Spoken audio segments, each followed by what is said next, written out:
ఒక్క పిలుపునివ్వడంతో మొత్తం 2 రాష్ట్రాల్లో ఉన్న ప్రతి జిల్లా కమిటీ, ప్రతి మండల కమిటీ, ప్రతి డివిజన్ కమిటీ మా నాయకత్వం బైరి నరేష్కు మద్దతు ఇచ్చింది. మేము కూడా మద్దతు ఇవ్వాలని నేను తెలిసినా తెలియకపోయినా పేపర్ స్టేట్మెంట్ ఇచ్చారు. ప్రజా సంఘాల రౌండ్ టేబుల్ సమావేశాలు పెట్టారు. మాకు కొండంత అండనిచ్చారు. మిత్రులారా, నేను చచ్చిపోయేంత వరకు స్కైలాబ్ అన్న నాకు చేసిన మేలును మర్చిపోను. అందుకే 3 నెలలుగా ఈ సమావేశం ఆలోచన చేసిన రోజు నుంచి మొన్నొకసారి ఫోన్ చేసి, నరేష్ ఎప్పటికీ ఫేస్బుక్లో కనిపించేది, యూట్యూబ్లో కనిపించేది, కార్యక్రమాలు అడ్డగోలు చేసేది, ఏమైపోయినావు అన్నాడు. ఏమైపోయినో చూపించాలని అన్నను పిలిపించిన. ఇప్పుడు మేము ఇంకా ఏం చేయాలో ఎట్లా చేయాలో అన్న చెప్పాల్సిందిగా కోరుతూ అప్పగిస్తున్నాను. బైరి నరేష్ మీటింగ్కి రావాలంటే కోడిగుడ్డంతా కొవ్వు పెట్టుకొని రావాలంట. నేను విశాఖపట్నం వస్తే మా వాళ్ళు ఉక్కు నగరంలో ఒక సెమినార్ పెట్టారు, అది క్యాన్సిల్ అయింది. మా ఆఫీసులు చాలా ఉన్నాయి ఇక్కడ చూద్దామని, ఆర్కే బీచ్ చూడాలనుకున్నా. అయితే ఇక్కడికి వచ్చినప్పటి నుంచి నా టైమింగ్ ఏంటో నాకు తెలియట్లేదు కూర్చుని ఇక్కడ. అయితే నేను మా ఆర్గనైజేషన్లో ఉన్న కార్యకర్తలు ఎంత క్రమశిక్షణగా ఉంటారో నాకు తెలియదు, కానీ నేను అవన్నీ ఆర్కే బీచ్ తిరిగి వచ్చాను. ఇప్పుడు విశాఖపట్నంలో ఉన్న మా ఆఫీసులన్నీ తిరిగి వచ్చాను. ఇప్పుడు మీ క్రమశిక్షణ ముందు నేను కట్టు బానిసలాగా కూర్చున్నాను. మీ అందరికీ సెల్యూట్ తెలియజేస్తున్నాను. మూఢనమ్మకాల నిర్మూలన సంఘం జాతీయ మహాసభలకు అధ్యక్షత వహిస్తున్న మిత్రుడు, సహచరుడు డాక్టర్ బైరి నరేష్ గారికి, వేదిక మీద ఉన్న పెద్దలకు, వేదిక కింద ఉన్నటువంటి మిత్రులు, యువతరం, మీ అందరికీ నా తరపున కుల వివక్ష వ్యతిరేక పోరాట సంఘం కేవీపీఎస్ తెలంగాణ రాష్ట్ర కమిటీ తరపున మీ అందరికీ జై భీమ్, లాల్ సలాం, జై ఇన్సాన్ తెలియజేస్తున్నాను. చిన్న కథతో నేను ప్రారంభిస్తాను. ఒక రాజుగారు ఉయ్యాల తొట్టిలో ఊగుతున్నాడట. ఉయ్యాల తొట్టిలో ఊగుతూ ఉంటే ఒక బొమ్మలు అమ్ముకునేటువంటి వ్యక్తి వచ్చాడట. బొమ్మలు బొమ్మలు అని చెప్పి అమ్ముతున్నాడట. ఏ బాబు ఇక రా అని చెప్పేసి పిలిచాడట. ఏది బొమ్మలు చూపించు అన్నాడట. బొమ్మలు చూపించమని చెప్పేసి అని అడిగితే 3 బొమ్మలు పెట్టాడట ఎదురుగా టేబుల్ మీద. ఈ బొమ్మకి ఎంత అంటే 500 రూపాయలు సార్ అన్నాడట. అయ్యా 500 అయ్యా అన్నాడట. ఈ బొమ్మకి ఎంత అంటే 1000 రూపాయలు అయ్యా అన్నాడట. మరి ఈ బొమ్మకి ఎంత అంటే 1500 అయ్యా అన్నాడట. అదేంట్రా పిల్లగా, ఈ 3 బొమ్మలు ఒకే తీరుగా ఉన్నాయి, ఒకదానికి 500, ఒకదానికి 1000 రూపాయలు, ఒకదానికి 1500, ఏంటిరా పిల్లగా అన్నాడట. మీరందరూ కూడా యువకులే కదా, కాశీం చెప్పాడు కదా ఇంతకుముందు, మీరందరూ ఒకే తీరుగా ఉన్నారు. ఇప్పుడు ఈ బొమ్మలు పెట్టిన తర్వాత దీని ధరలో డిఫరెంట్ ఏంటి, వాటి ఆకారం ఒకే విధంగా ఉన్న ధరలో ఎందుకు తేడా ఉంది అని అడిగితే ఆయన చెప్పాడట, అయ్యా ఈ 500 బొమ్మకి ఈ చెవులో ఏదైనా వేస్తే ఈ చెవితో వదిలేస్తుందయ్యా అన్నాడట. ఇది 1000 రూపాయల బొమ్మ అయ్యా, ఈ చెవులో ఏదైనా వేస్తే లోపలికి పోయి కడుపులో భద్రంగా దాచుకుంటుందయ్యా అని చెప్పాడట. మరి ఇంకో బొమ్మ 1500 బొమ్మ అయితే ఈ చెవులో ఏదైనా వేస్తే ఈ కడుపులోకి వెళ్ళి మళ్ళీ అక్కడ అరిగించుకొని మళ్ళీ నోటి ద్వారా బయటకు వస్తుందయ్యా అన్నాడట. ఇప్పుడు మూఢనమ్మకాల నిర్మూలన సంఘం జాతీయ మహాసభలకు వచ్చిన మీరంతా ఎంత విలువ చేసే బొమ్మలుగా మారాలనుకుంటున్నారు అనేటువంటిది నేను చెప్పదలిచాను. మీరందరూ 1500 బొమ్మలు కావాల్సినటువంటి అవసరం ఉంది. అర్థం ఏమిటి? ఇక్కడ కాసిం గారు మాట్లాడారు, నిష్ణాతులు ఇంతకుముందే చెప్పాడు. సుబ్బరాజు గారు పెళ్లి మంత్రాలు చదివితే అయ్యగారులంతా ఆగమైపోతారు కదా, అవునా కాదా? కాసిం ఉపన్యాసం ఇంతకుముందు కర్ణాటక పెద్దలు మాట్లాడింది, కానీ ఇంతమంది వక్తలు మాట్లాడినటువంటి ఈ జ్ఞానం మీ మెదడులోకి ఆవహించిన తర్వాత మీరు 500 బొమ్మలైతే ఈ సభలకి సాకారం జరగదు. 1000 రూపాయల బొమ్మలైనా సాగదు. మీరందరూ 1500 బొమ్మలు కావాలి. ఎంఎన్ఎస్ సభ్యులంటే 1500 బొమ్మలు కావాలి. ప్రతి విషయాన్ని నాకు మిమ్మల్ని చూస్తుంటే ఒకరు గంటం బావు మాట్లాడారు, చాలామంది 2-3 గంటలు మాట్లాడతారు. నేను మా క్లాసుల్లో 8 గంటల క్లాస్ చెప్తాను. మా క్లాస్ జరిగితే ఉదయం 4 గంటలు, సాయంత్రం 4 గంటలు. కానీ మీ దగ్గర మాట్లాడేది కొద్దిగానే మాట్లాడతాను. ఒక నోట్బుక్, పెన్ను అట్లాంటిది ఇస్తారు. నేను మన బైరి నరేష్ ఇద్దరం అంబేద్కర్ విగ్రహావిష్కరణకు వెళ్ళాం. ఇప్పటిలాగానే ఎదురు చూస్తున్నా, నాకెప్పుడు వస్తుందో ఛాన్స్, నాకెప్పుడు వస్తుందో. వాడు 1:20 నిమిషాలు మాట్లాడిండు. నేను ఆ వేదిక మీద స్కైలాబ్ అన్న మాట్లాడాలన్నప్పుడు నేనేం చెప్పానంటే, బైరి నరేష్ గారిని ఈ సభలకు పిలవకండి ఈ కాంచి. ఎందుకు పిలవద్దంటున్నావన్నా అన్నాడు పిల్లవాడు. మీ ఊర్లో ఉన్న యూత్, చుట్టుపక్కల ఉన్నటువంటి యువకులందరినీ పిలిచి ఒక చెట్లల్లో పెట్టండి, ఓ 2-3 గంటలు నోట్బుక్, పెన్ను ఇచ్చి కూర్చోబెట్టండి, మంచి భోజనం పెట్టండి. 1 గంట కోసమో 2 గంటల కోసమో నరేష్ని పిలవకండి, ఒక 4 గంటలు వినటానికి సిద్ధపడ్డప్పుడు పిలవండి అని చెప్పాను. అట్లనే ఇప్పుడు మీకంతా ఇది మహాసభలాగా లేదు. నా దృష్టిలో ఇది ఒక శిక్షణ తరగతుల్లాగా ఉంది. చాలా విభిన్నమైనటువంటి వివిధ రకాల సబ్జెక్టులు మీ ముందు తెలియజేస్తూ ఉన్నారు. కాబట్టి వాటన్నిటిని నేర్చుకొని మీ పని పద్ధతులలో అలవర్చుకోవాల్సిన అవసరం ఉందని చెప్పేసి ముందుగా తెలియజేస్తున్నాను. నేను మాట్లాడే విషయాల్ని, ఎందుకంటే చివరాఖరకు మాట్లాడుతున్నాను కాబట్టి కొద్దిసేపట్లోనే ముగించాలని చెప్పి నేను అనుకుంటున్నా. నరేష్ గారు, నేను 1.5 గంటలు మాట్లాడటానికి సిద్ధమై వచ్చాను, కానీ అంతసేపు మాట్లాడితే మీ అందరికీ కోపం రావచ్చు. కాబట్టి నేను కొద్దిసేపు మాట్లాడతాను. మిత్రులారా, డాక్టర్ బాబాసాహెబ్ అంబేద్కర్ 1927 డిసెంబర్ 25వ తేదీన మహద్పట్నంలో ఉన్నటువంటి చౌదార్ మంచినీళ్ళ చెరువు పోరాటం సందర్భంగా మనుస్మృతిని దహనం చేశాడు. ప్రపంచ తత్వవేత్తగా ఉన్నటువంటి కారల్ మార్క్స్ డౌట్ ఎనీథింగ్ అని చెప్పేసి మనకు తెలియజేశాడు. ప్రతి దానిని ప్రశ్నించాలని చెప్పాడు. మీరందరూ నల్ల దుస్తులు వేసుకున్నారు, దేనికి తార్కాణం అని చెప్పేసినంటే పెరియార్ వారసులం అని చెప్పేసి మనం భావిస్తున్నాం. పెరియార్ ఏం చెప్పాడు? అన్యాయాన్ని ఎదిరించడం అది కమ్యూనిజం అయితే నేను 100 సార్లు కమ్యూనిస్టుగా మారుతాను అని చెప్పేసి పెరియార్ చెప్పాడు. ఇప్పుడు ఈ మహానుభావులు చెప్పినటువంటి అన్ని అంశాల్ని మన కళ్ళ ముందు కనపడుతున్నటువంటి అంశాలు ఏమిటి? మనం వీటిని ఎట్లా విశదీకరించాలి? వాళ్ళందరి స్ఫూర్తితో పనిచేస్తున్నటువంటి వాళ్ళం. ఎంత గొప్ప సిద్ధాంతమైనా, ఎంతమంది ఎన్ని విషయాలు చెప్పినా, ఇక్కడికి వచ్చినటువంటి వాళ్ళు పొద్దస్తమానం చెప్పినా అవి ఆచరణకు నోచుకోకపోతే, ఒక మహానుభావుడు చెప్తాడు, ఎన్ని గొప్ప గొప్ప నిర్ణయాలు చేసినా, ఎన్ని గొప్ప గొప్ప సిద్ధాంతాలు వల్లించినా అవి ఆచరణకు నోచుకోకపోతే అవి చిత్తు కాగితంతో సమానం అని చెప్పేసి చెబుతాడు. అందుకని ఇంతమంది మేధావులు మాట్లాడినా, మనం స్ఫూర్తి ప్రదాతలుగా ఉన్నటువంటి మన మహనీయులు చెప్పిన విషయాలన్నింటినీ కూడా మనం చర్చించుకున్నా, వీటన్నిటినీ ఆచరణలో పెట్టాల్సింది ఎవరు? ఎవరు పెట్టాలి? ఆచరణలో పెట్టాల్సింది ఎవరు? ఎవరు పెట్టాల్సింది? ఎవరు అంటే సప్పుడు చేయట్లేరు మీరు. మనము మనము మనము ఆచరించాల్సినటువంటి వాళ్ళం మనం. అవి ఆచరించడానికి కావాల్సినటువంటి మనకు ఉండాల్సిన లక్షణాలు ఏమిటి అనేటువంటిది నన్ను మాట్లాడమన్నాడు. సిద్ధాంతాలు అందరూ చెబుతారు, ఆచరణ ఎలా ఉండాలి? మీరు ఫీల్డ్ వర్క్లో ఉంటారు కాబట్టి ఆ ఫీల్డ్కు సంబంధించిన విషయాలు చెప్పమని చెప్పేసి చెప్పారు. నేను ఆ విషయాల జోలికి వెళ్ళే ముందు, ప్రపంచంలోనే 230 దేశాలు ఉన్నాయి. మిగతా 229 దేశాల్లో ఒక కొత్త మనిషి కనిపిస్తే, ఏం బాబు ఎక్కడి నుంచి వచ్చినావు, మీది ఎక్కడా అని అడుగుతారు. భారతదేశంలో మొట్టమొదటి మాట మీరు ఏమిటోళ్ళు అని చెప్పేసి అని అంటారు. నువ్వు చెప్పిన పదాన్ని బట్టి నిన్ను గౌరవించాలో అవమానించాలో డిసైడ్ అయిపోతారు. నువ్వెవరి కొడుకు అని చెప్పేసానంటే, నేను మల్లారెడ్డి కొడుకునంటే మీరా బాబు రండి కూర్చోండి అని చెప్పి కూర్చేస్తారు. నువ్వెవరి కొడుకు అంటే నేను మల్లయ్య కొడుకునంటే ఎవరు, నువ్వు మల్లిగాని కొడుకు వారా పిల్లగా కనపడతలేవేందిరా అని చెప్పేసి అంటారు. అంటే ఈ ప్రపంచంలో అత్యంత పెద్ద జబ్బు కరోనా వచ్చినా, ఎయిడ్స్ వచ్చినా, క్యాన్సర్ వచ్చినా, వీటన్నిటికంటే అత్యంత పెద్ద జబ్బుగా భారతదేశంలో క్యాస్ట్ జబ్బు ఉంది. దీన్ని పారద్రోలకుండా ఈ సమాజాన్ని పాతకాలపు ఆలోచనలతోటి సమాజాన్ని తిరోగమనం వైపు నడిపిస్తున్నటువంటి మూఢ విశ్వాసాలు భారతీయ సమాజంలోనే ఎక్కువగా ఉన్నాయి.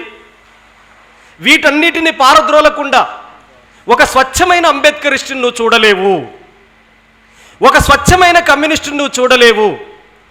ఒక వ్యక్తి తన జీవిత పరిణామ క్రమంలో హేతువాదిగా మారకుండా, మూఢ విశ్వాసాల్ని ప్రతిఘటించకుండా ఒక విప్లవకారుడు కాలేడు, ఒక అంబేద్కరిస్టు కాలేడు, ఒక పెరియరిస్టు కాలేడు. కాబట్టి వాటికి సంబంధించిన లోతుల మీద అధ్యయనం ఎంత ఉండాలో ఆచరణ అంతే ఉండాలి అనేటువంటిది నేను చెప్పదలిశాను. అందుకే కారల్ మార్క్స్ మహానుభావుడు, మీ అందరికి తెలుసు, ప్రపంచంలో అత్యంత పెద్ద లైబ్రరీ లండన్లో ఉంది. లండన్లో ఉన్నటువంటి అన్ని పుస్తకాల్ని అధ్యయనం చేసినటువంటి మహోన్నత శిఖరాలు రెండే రెండు. ఒకటి కారల్ మార్క్స్, రెండోది డాక్టర్ బాబాసాహెబ్ అంబేద్కర్. ఈ కారల్ మార్క్స్ చనిపోయినప్పుడు తన శవం దగ్గర 7 మనుషులు మాత్రమే ఉన్నారు. కానీ ఆయన రాసినటువంటి సిద్ధాంతం, ఒక సామ్యవాద సిద్ధాంతం అనేది ప్రపంచంలో 230 దేశాలుంటే 230 దేశాల్లో ఆయన రాసిన సిద్ధాంతం ఉంది. ఈ ప్రపంచంలో భగవద్గీత కంటే, ఈ ప్రపంచంలో బైబిల్ కంటే, ఈ ప్రపంచంలో ఖురాన్ కంటే అత్యంత ఎక్కువ అమ్ముడుపోయినటువంటి ఏకైక గ్రంథం దాస్ క్యాపిటల్. మీరు గుర్తుపెట్టుకోవాలి. డాక్టర్ బాబాసాహెబ్ అంబేద్కర్ ఒక లక్ష్యం కలిగి ఉన్నటువంటి వాళ్ళు కోరికల్ని అదా పాతాళంలోకి తొక్కుతారు. ఒక లక్ష్యం కలిగి ఉన్నటువంటి వాళ్ళకి సమాజ అభివృద్ధి, సమాజ హితమే తమ హితంగా భావిస్తారు. ఒక క్రొవ్వొత్తి తాను కరుగుతూ సమాజానికి వెలుగునిస్తుంది, చీకటిని పారద్రోలుతుంది. అటనే డాక్టర్ బాబాసాహెబ్ అంబేద్కర్. డాక్టర్ బాబాసాహెబ్ అంబేద్కర్ ఈరోజు మన కళ్ళ ముందు చాలా ఎవరెస్ట్ అంత ఎత్తుకు కనిపిస్తున్నాడు. కానీ భారతదేశంలో ఒక అంటరాని కులంలో పుట్టాడు కదా, అందుకే అవమానించబడుతున్నాడు కదా. కొలంబియా విశ్వవిద్యాలయం ప్రధాన గేటు ముందు 300 అడుగుల స్థలంలో అంబేద్కర్ విగ్రహాన్ని నెలకొల్పారు అమెరికా దేశంలో. రష్యా దేశం పుతిన్ తన ఛాంబర్ వెనకాల అంబేద్కర్ పెద్ద చిత్రపటాన్ని పెట్టుకున్నాడు. అంబేద్కర్ 125 సంవత్సరాల జయంతి వేడుకల సందర్భంగా ఐక్యరాజ్య సమితి ద వరల్డ్ నాలెడ్జ్ డే అంటే ప్రపంచ విజ్ఞాన దినోత్సవంగా ప్రకటించింది అంబేద్కర్ పుట్టినరోజు. ఈ గొప్ప మహానుభావుడు, ఆ గొప్ప మహానుభావుడు ఏంటి వాళ్ళు నిర్దేశించినటువంటి అంశాలు? మీరు చెప్పండి, అంబేద్కర్కి ఆస్తులు ఎక్కడున్నాయి అని చెప్పేసానంటే ఏం చూపిస్తారు? ఎన్ని చోట్ల భూములు ఉన్నాయి, ఎన్ని చోట్ల ఆస్తులుంది, ఎంత డబ్బు పోగుబడి ఉంది అంబేద్కర్ పేరు మీద. కానీ గుర్తుపెట్టుకోండి, అంబేద్కర్ పేరు మీద ఉన్నది ఏమిటి? ప్రపంచంలో ఫస్ట్ లెనిన్కి, తర్వాత ప్రపంచంలోనే నెంబర్ 2 అత్యంత ఎక్కువ విగ్రహాలు ఎవరికి ఉన్నాయంటే డాక్టర్ బాబాసాహెబ్ అంబేద్కర్కు ఉన్నాయి. ఎందుకు ప్రజల మదిలో పదిలంగా ఉన్నాడు? బైరి నరేష్ మూఢ విశ్వాసాలకు వ్యతిరేకంగా ఉద్యమం చేపడుతున్నాడు అని చెప్పేసి కుటుంబంతో సహా తన జీవిత సహచరి కూడా ఉద్యమంలో భాగస్వామ్యమై పనిచేస్తుంది, నిర్బంధాలు ఎదుర్కొంటున్నాడు, ఇన్ని కష్టాల్ని సైతం ఎదుర్కొని ఉద్యమంలో కొనసాగుతున్నాడంటే ఒక లక్ష్యం కలిగి ఉండటం, ఒక లక్ష్యం కలిగి ఉండటం. అందుకే మీరు చూడండి, డాక్టర్ బాబాసాహెబ్ అంబేద్కర్ కుల నిర్మూలన అనే గ్రంథం రాసిండు. ప్రపంచంలో ఎక్కడా లేని కులం భారతదేశంలో ఉండటానికి వీల్లేదని చెప్పేసి ఒక గ్రంథాన్ని రాసిండు డాక్టర్ బాబాసాహెబ్ అంబేద్కర్. అట్లాగే ఒక మనిషిని మరొక మనిషి దోచుకునేటువంటి దోపిడీ వ్యవస్థ ఉండకూడదు అని చెప్పేసి ఒక గ్రంథాన్ని రాసిండు కారల్ మార్క్స్. వీరిద్దరికి లక్ష్యాలున్నాయి, ఇది మనం గమనంలో ఉంచుకోవాలి. ఈ ప్రపంచంలో ఎక్కడ లేనటువంటి కుల వ్యవస్థ ఎందుకుంది? ఎవరు సృష్టించారు? ఇదంతా దేవుడి సృష్టియా? లోతుల్లోకి వెళ్ళాలి. మీరు ఇక్కడి నుంచే లోతుల్లోకి వెళ్ళాలి. మీరు పెరుగును చిలికితే వెన్నొస్తుంది, చిలికితే వెన్నొస్తుంది, తర్కిస్తే జ్ఞానం వస్తుంది. చిరికితే వెన్నొస్తుంది, తర్కిస్తే జ్ఞానం వస్తుంది. ఎందుకు కుల వ్యవస్థ ఉంది ఈ దేశంలో?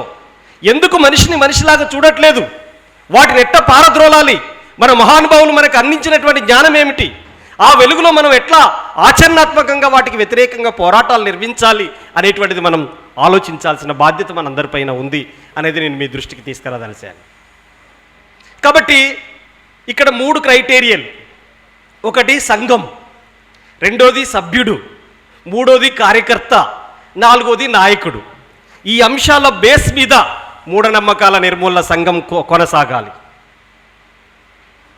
మూఢనమ్మకాల నిర్మూలన సంఘం వీటన్నిటి బేస్ మీద నడవాలంటే వీటికి సంఘం ఎందుకు? సంఘం ఎందుకంటే చాలామంది చెప్పి ఉంటారు, సంఘం ఏముంది, గడ్డిపోచలన్నీ కూడా సపరేట్గా ఉంటే పసిపిల్లవాడైనా ముసలివాడైనా ఈజీగా తుంచేస్తాడు. గడ్డిపోసలన్నీ దంటు కడితే ఏం ఆంధ్రాలో ఏమంటారో తెలియదు, ఇట్లా కడితే వాటికి బలం అటు 5 బట్టి గుంజినా ఇటు 5 బట్టి గుంజినా తెగదు. అటు 5 బట్టి గుంజినా ఇటు 5 బట్టి గుంజినా తెగదు. అది అంటే ఐక్యత. గడ్డిపోసల్ని పసిపిల్లవాడు ముసలివాడు ఎవరైనా తుంచేస్తారు. గడ్డిపోసలన్నీ ఒకచోట పెడితే అటు 5 బట్టి గుంజినా ఇటు 5 బట్టి గుంజినా తెగదు. అంటే ఈ గడ్డిపోసల దంటు వాళ్ళే మనం సంఘటితంగా ఉండాలి అనేటువంటిది మనం నేర్చుకోవాలి. సంఘంలో పని చేయటం అని చెప్పేసి అంటే ఏమిటి? సంఘం యొక్క లక్ష్యం ఏమిటి? సమాజ మార్పు అయి ఉండాలి సంఘం యొక్క లక్ష్యం.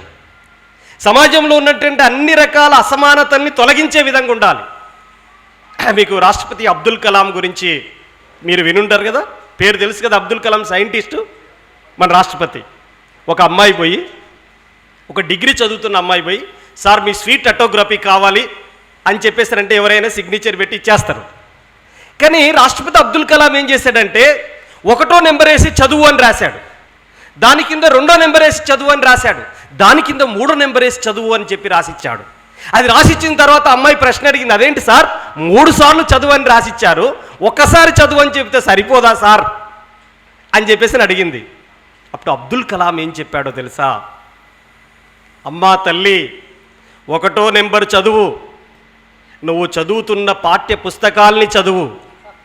2వ నెంబర్ చదువు, నువ్వు చదవటానికి నీ తల్లిదండ్రులు పడుతున్న కష్టాన్ని చదువు, చెమటను చదువు. 1వ నెంబర్ చదువు, నువ్వు చదువుతున్న పాఠ్య పుస్తకాల్ని చదువు. నువ్వు చదువుకోవటానికి నీ తల్లిదండ్రులు పడుతున్న కష్టాన్ని, చెమటని చదువు. 3వ నెంబర్ చదువు, నీ చుట్టూ ఉన్నటువంటి అంతరాల్ని చదువు అని చెప్పాడు. అంతరాలు ఏమున్నాయని చెప్పి నువ్వు గమనిస్తున్నావు అని చెప్పేసి అడిగితే అమ్మాయి ఏం చెప్తుంది? అంతరాలు అంటే ఏంటో తెలియదు. పాఠ్యపుస్తకంలో నిమగ్నమైపోయేటువంటి వాళ్ళకి అంతరాలు ఎలా ఉంటాయో కూడా అర్థం కాదు.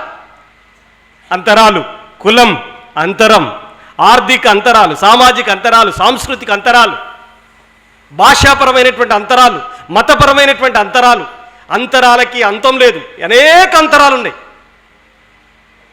ఈ అంతరాల్ని పారద్రోలటం కోసం అవి ఏమున్నాయో చదువు ఫస్ట్.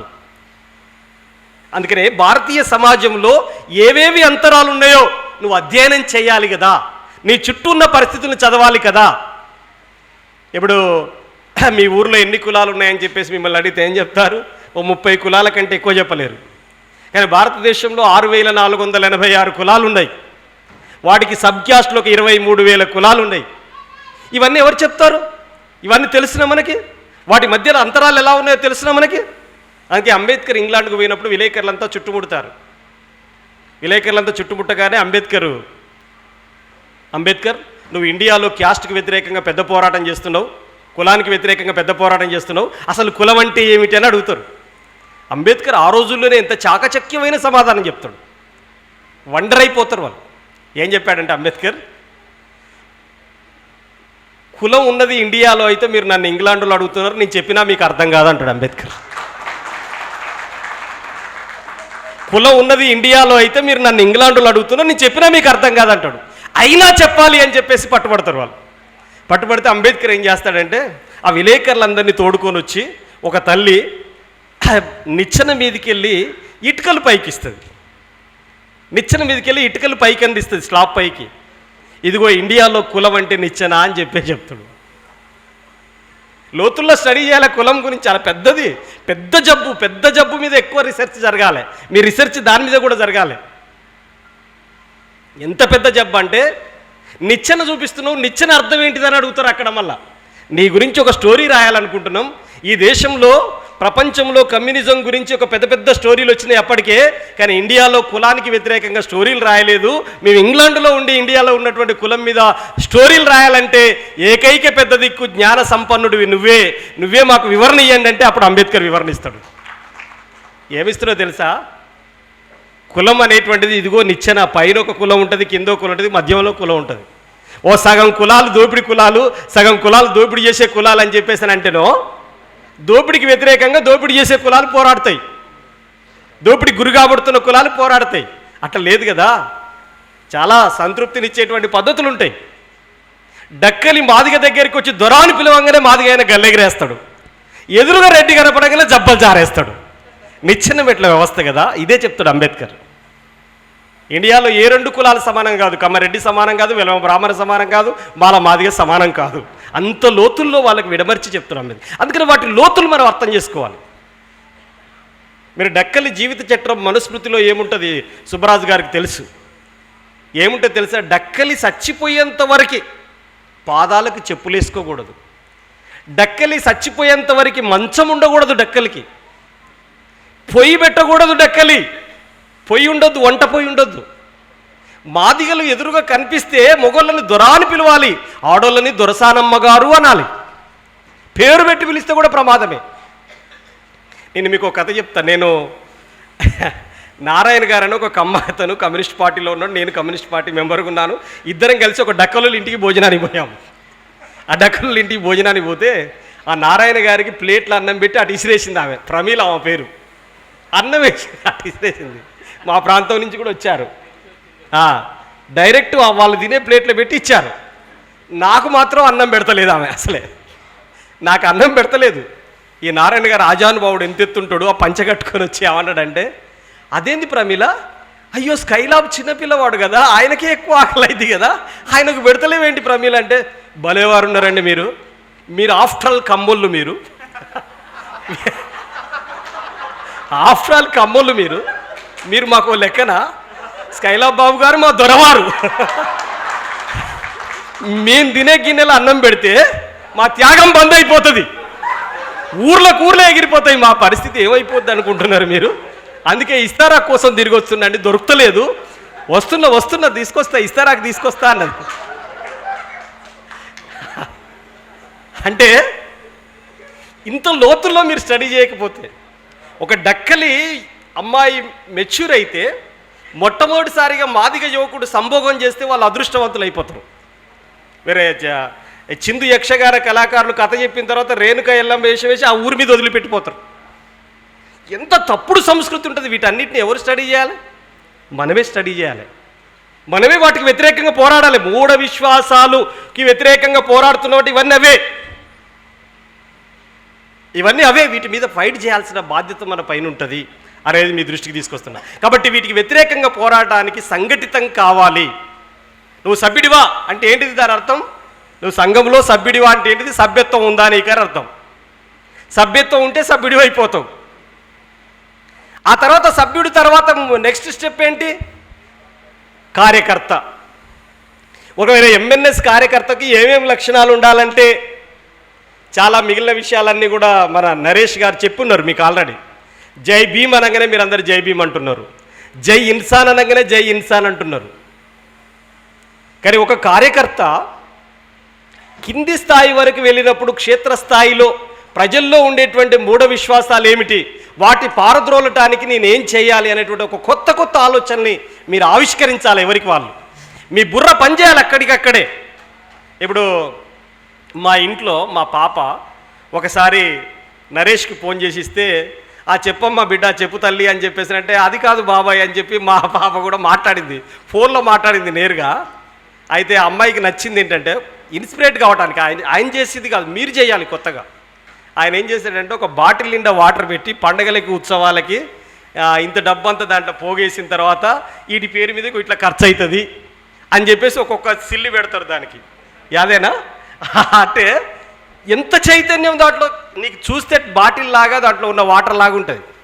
అట్లా ఒక్కొక్క మూఢ విశ్వాసం మీద అత్యంత చైతన్యవంతంగా అట్లాంటి ఎక్స్పెరిమెంట్స్ మీరందరూ చేయగలగాలి.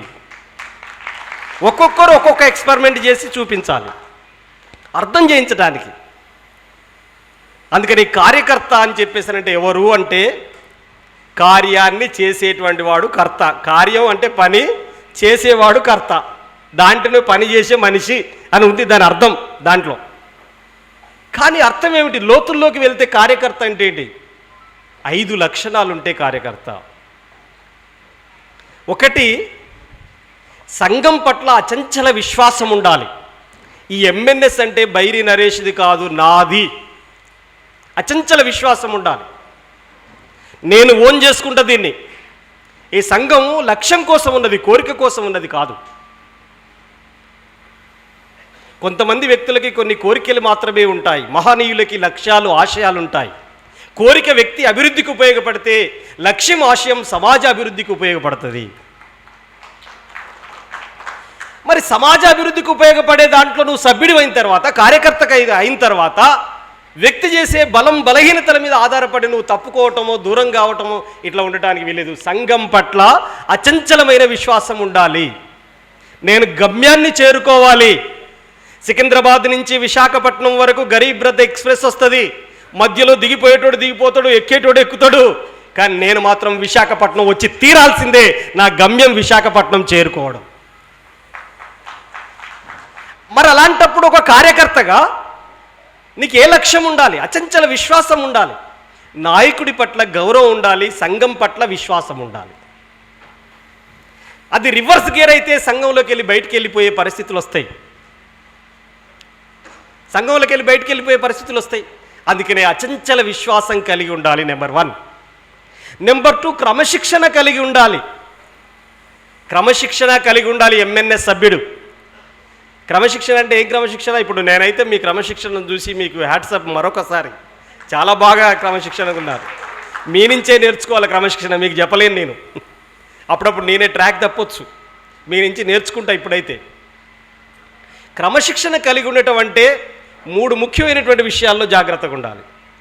1, ప్రజా సంపద పట్ల, అంటే ఆర్థిక వనరులు, ప్రజలు ఇచ్చేటువంటి ఆర్థిక వనరులు, వాటిని దుర్వినియోగం కానియకూడదు. 3M. 1 మనీ, 2ది మహిళ, 3ది మద్యం. ఈ 3M పట్ల నీకుండేటువంటి క్రమశిక్షణ ఏమిటి? మహిళల పట్ల నీకుండేటువంటి అభిప్రాయాలు, అంటే మహిళల పట్ల నువ్వు అనుసరిస్తున్నటువంటి వైఖరి ఎలా ఉంది? నా భార్య తప్ప మిగతా వాళ్ళందరూ నా సోదరిమణులు, భారతదేశం నా మాతృభూమి, భారతీయులందరూ నా సహోదరులు అని ఇట్లా అంటాం కదా. ఎంఎన్ఎస్లో ఇంతకంటే ఎక్కువ పవర్ఫుల్గా ఉండాలి. నా జీవిత సహచరి తప్ప మిగతా వాళ్ళందరూ, ఆమె కూడా సహోదరే, ఆమె కూడా సహోదరే. అందుకని మహిళ పట్ల ఉండేటువంటి గౌరవాన్ని బట్టి ఎంఎన్ఎస్కు గౌరవం దక్కుతుంది. భారత్ మాతాకి జై అని చెప్పేసి అంటారు. అంటారా?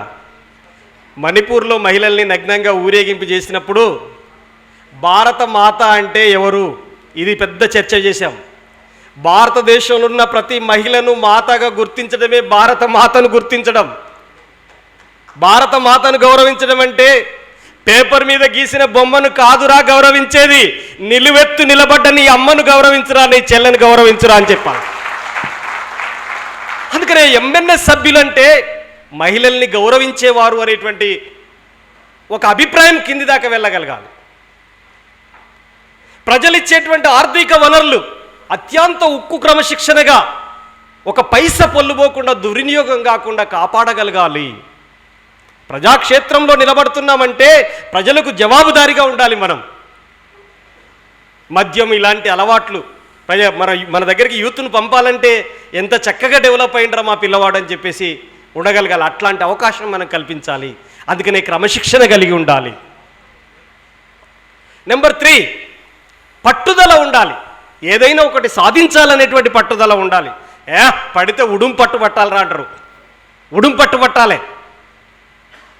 ఉంటే ప్రాణం, పోతే ప్రాణం, ప్రజల కోసం నా ప్రాణం పోయినా పర్వాలేదు అంటారుగా. మీకు తెలుసుగా దాంట్లో, జీనా హైతో మర్నా సీకో, కదం కదం పడు లడ్నా సీకో అని చెప్పి స్లోగన్స్ ఇస్తాం.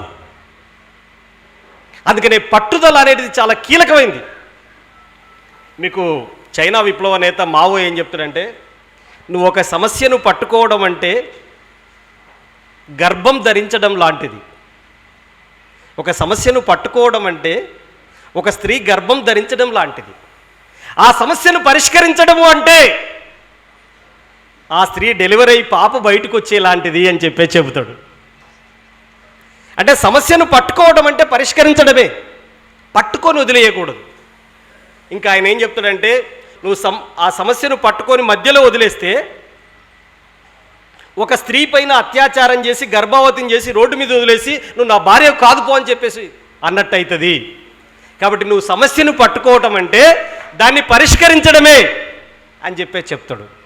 అందుకని అట్లాంటి పట్టుదల నీలో ఉండాలి, ఏదో ఒకటి సాధించాలి. మంత్రాల నెపంతో ఒక ఊరిలో ఒక ఆయన్ని చెట్టుకు కట్టేసి పండ్లు ఊడబీకి విపరీతంగా కొట్టారు. ఇలాంటి ఘటనలు అనేకం మన ఎంఎన్ఎస్ బయటికి తీసింది.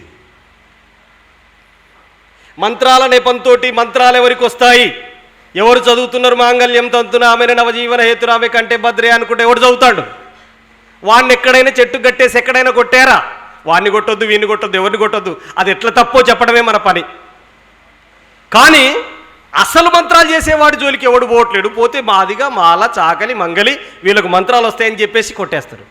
నేను మా అత్తగారింటికి పోయాను కొత్తగా పెళ్ళి అయినప్పుడు.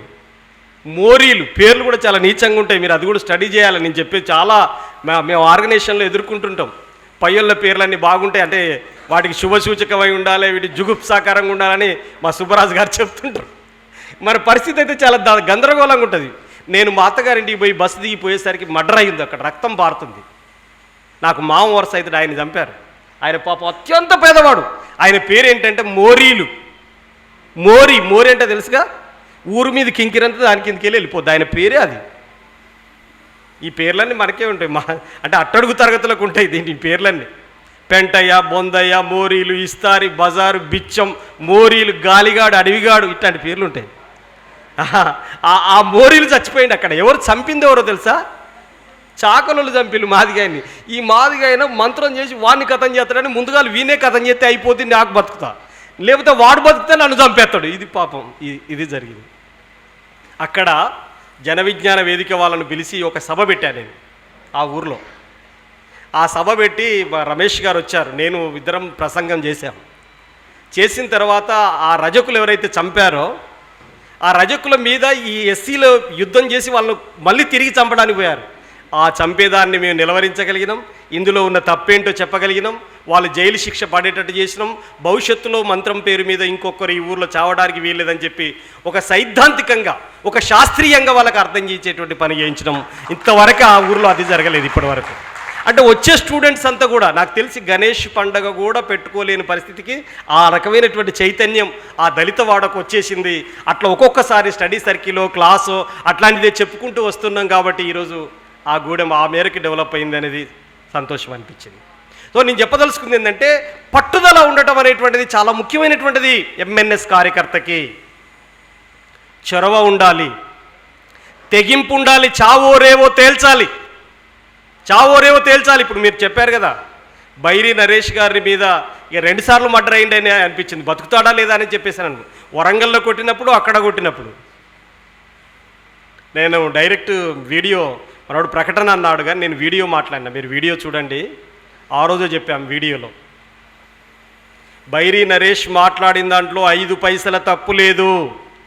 బైరి నరేష్ మాట్లాడిన దాంట్లో 5 పైసల తప్పు లేదు.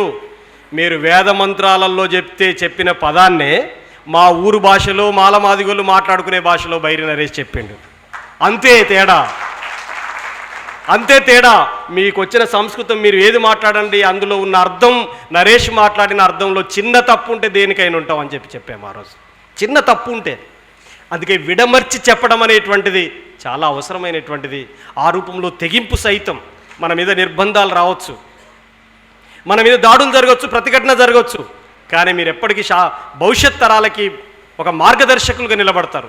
ఎందుకోసం చనిపోయింది? ఒకవేళ నన్ను చంపుతారు, నాకు తెలుసు చంపుతారని, నేను చనిపోతా అని చెప్పేసి జీవించడం మామూలు విషయం కాదు.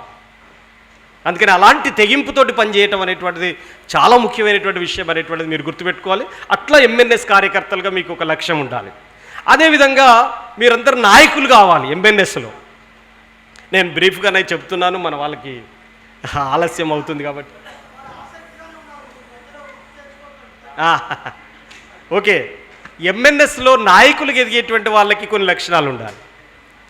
ఏమిటి ఆ లక్షణాలు అని చెప్పేసి అనుకున్నప్పుడు, ఒకటి, ఏదన్నా ఒక ఘటన జరిగితే దాని మీద ఏం చేయాలి అనేటువంటి నిర్ణయం చేయగలిగే శక్తి ఉండాలి. నిర్ణయాలు చేయగలిగే శక్తి ఉండాలి. నెంబర్ 1 నిర్ణయం చేయగలిగే శక్తి ఉండాలి. నెంబర్ 2 ఆ నిర్ణయం అమలు జరుగుతుందో లేదో చెక్ చేయాలి, తనిఖీ చేయాలి. చెక్ చేయగలగాలి, తనిఖీ చేయగలగాలి. నెంబర్ 3 ఆ నిర్ణయాన్ని సమీక్షించాలి, ఏ రూపంలో అమలైందో కాలేదో అనేది సమీక్షించాలి. నెంబర్ 4 అందులో ఉన్నటువంటి బలహీనతల్ని వెతికి పట్టుకోవాలి. నెంబర్ 5 బలహీనతల్ని తగ్గించి బలం పెంచే విధంగా మార్గదర్శకాలు ఇవ్వాలి. ఇది నాయకుడి యొక్క గొప్పతనం. మీరందరూ నాయకులుగా ఆ పాత్ర నిర్వహించాలి. మీ కింద చాలామంది మీ ఆలోచనల్ని అనుసరించడానికి వచ్చేటువంటి వాళ్ళకి ఇట్లాంటి విషయాలు నేర్పాలి, చెప్పాలి. ఉదాహరణకి నువ్వే నాయకుడు అయితే, ఉదాహరణకి మీరు దీని ఎగ్జాంపుల్ ఆర్టీసీ బస్సు చూడండి. మొత్తం ముందు కండక్టర్ డ్రైవరే ఎక్కుతారు, ఎక్కి ఆ టికెట్ పట్టుకొని పోతే టికెట్లు కొట్టిన తర్వాత ముందు చెకింగ్ ఉంది అంటారు. విన్నారు కదా? మధ్యలో ఒక ఇద్దరు వచ్చి చెక్ చేస్తాడు, వీడు కరెక్ట్ ఇస్తాడా లేదా అని చెప్పేసి చెక్ చేస్తారా, చేయరా? సాయంత్రం డ్యూటీ అయిపోయిన తర్వాత సమీక్షిస్తారు, ఇంత టార్గెట్ పెట్టి పంపించాము, ఎంత డబ్బు వచ్చిందని చెప్పి సమీక్షిస్తారు. నిర్ణయం చేసి వీళ్ళిద్దరు పోవాలి, ఈ రూట్లో పోవాలని. ఇగో భద్రాచలం రూట్లో పోతే మరింత డబ్బు అవుతుందని చెప్పేసి రూట్లో పంపించలు నిర్ణయం చేసి, తర్వాత టికెట్లు సరిగ్గా ఇస్తాడో లేదా అని చెక్ చేయడానికి వస్తారు, తనిఖీ చేస్తారు ఇద్దరు వచ్చి. ఆ తర్వాత సాయంత్రం వచ్చిన తర్వాత మనం పెట్టిన టార్గెట్కి రీచ్ అయిందో కాలేదని సమీక్షిస్తారు. సమీక్షించిన తర్వాత మనం చెప్పిన దానికంటే ఎక్కువ వచ్చిందని చెప్పేసి అనుకున్నప్పుడు నీకు బహుమతి ఇస్తా, అవార్డు ఇస్తా అంటాడు. తక్కువ వస్తే నువ్వు సరిగ్గా చేయలేకపోతున్నావు, మళ్ళీ ఇంకో రూట్లో పెడతాను చెప్పేసి అంటాడు. అంటే ఒక గవర్నమెంట్ బూర్జువా రాజ్యాంగ యంత్రాంగంలో ఉన్నటువంటి వాళ్ళే ఈ రకమైనటువంటి ఆచరణ ద్వారా చేస్తున్నటువంటి ఆ సందర్భంలో ఈ సమాజాన్ని సమూలంగా మార్చాలని చెప్పి కోరుకుంటున్న మనం అట్లాంటి వాటన్నిటిని కూడా మనం ముందుకు తీసుకెళ్ళగలగాలి.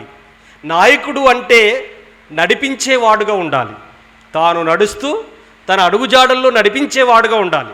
మీరు కూడా అంతే. నాయకుడికి బలహీనతలు ఉంటే ఆ మొత్తం కింది ఉన్నటువంటి నెట్వర్క్ అంతా బలహీనమైనటువంటి సమాజాన్ని నిర్మిస్తుంది, అంటే బలహీనమైనటువంటి సంఘాన్ని నిర్మిస్తుంది. నాయకుడు బలవంతుడైతే ఒక బలవత్తరమైనటువంటి సంఘాన్ని నిర్మిస్తాడు. అందుకే నాయకుడి యొక్క శక్తి సామర్థ్యాలపైన ఆధారపడి ఉంటుంది. ఎలా ఉండాలి నాయకుడు? నేను బైరి నరేష్ ఇద్దరం కలిసి ఒక తాడి చెట్టు కొట్టడానికి వెళ్ళాం. నేను ఉదయం 10 గంటలకు పోయి తాడి చెట్టు కొట్టడం ప్రారంభించాను.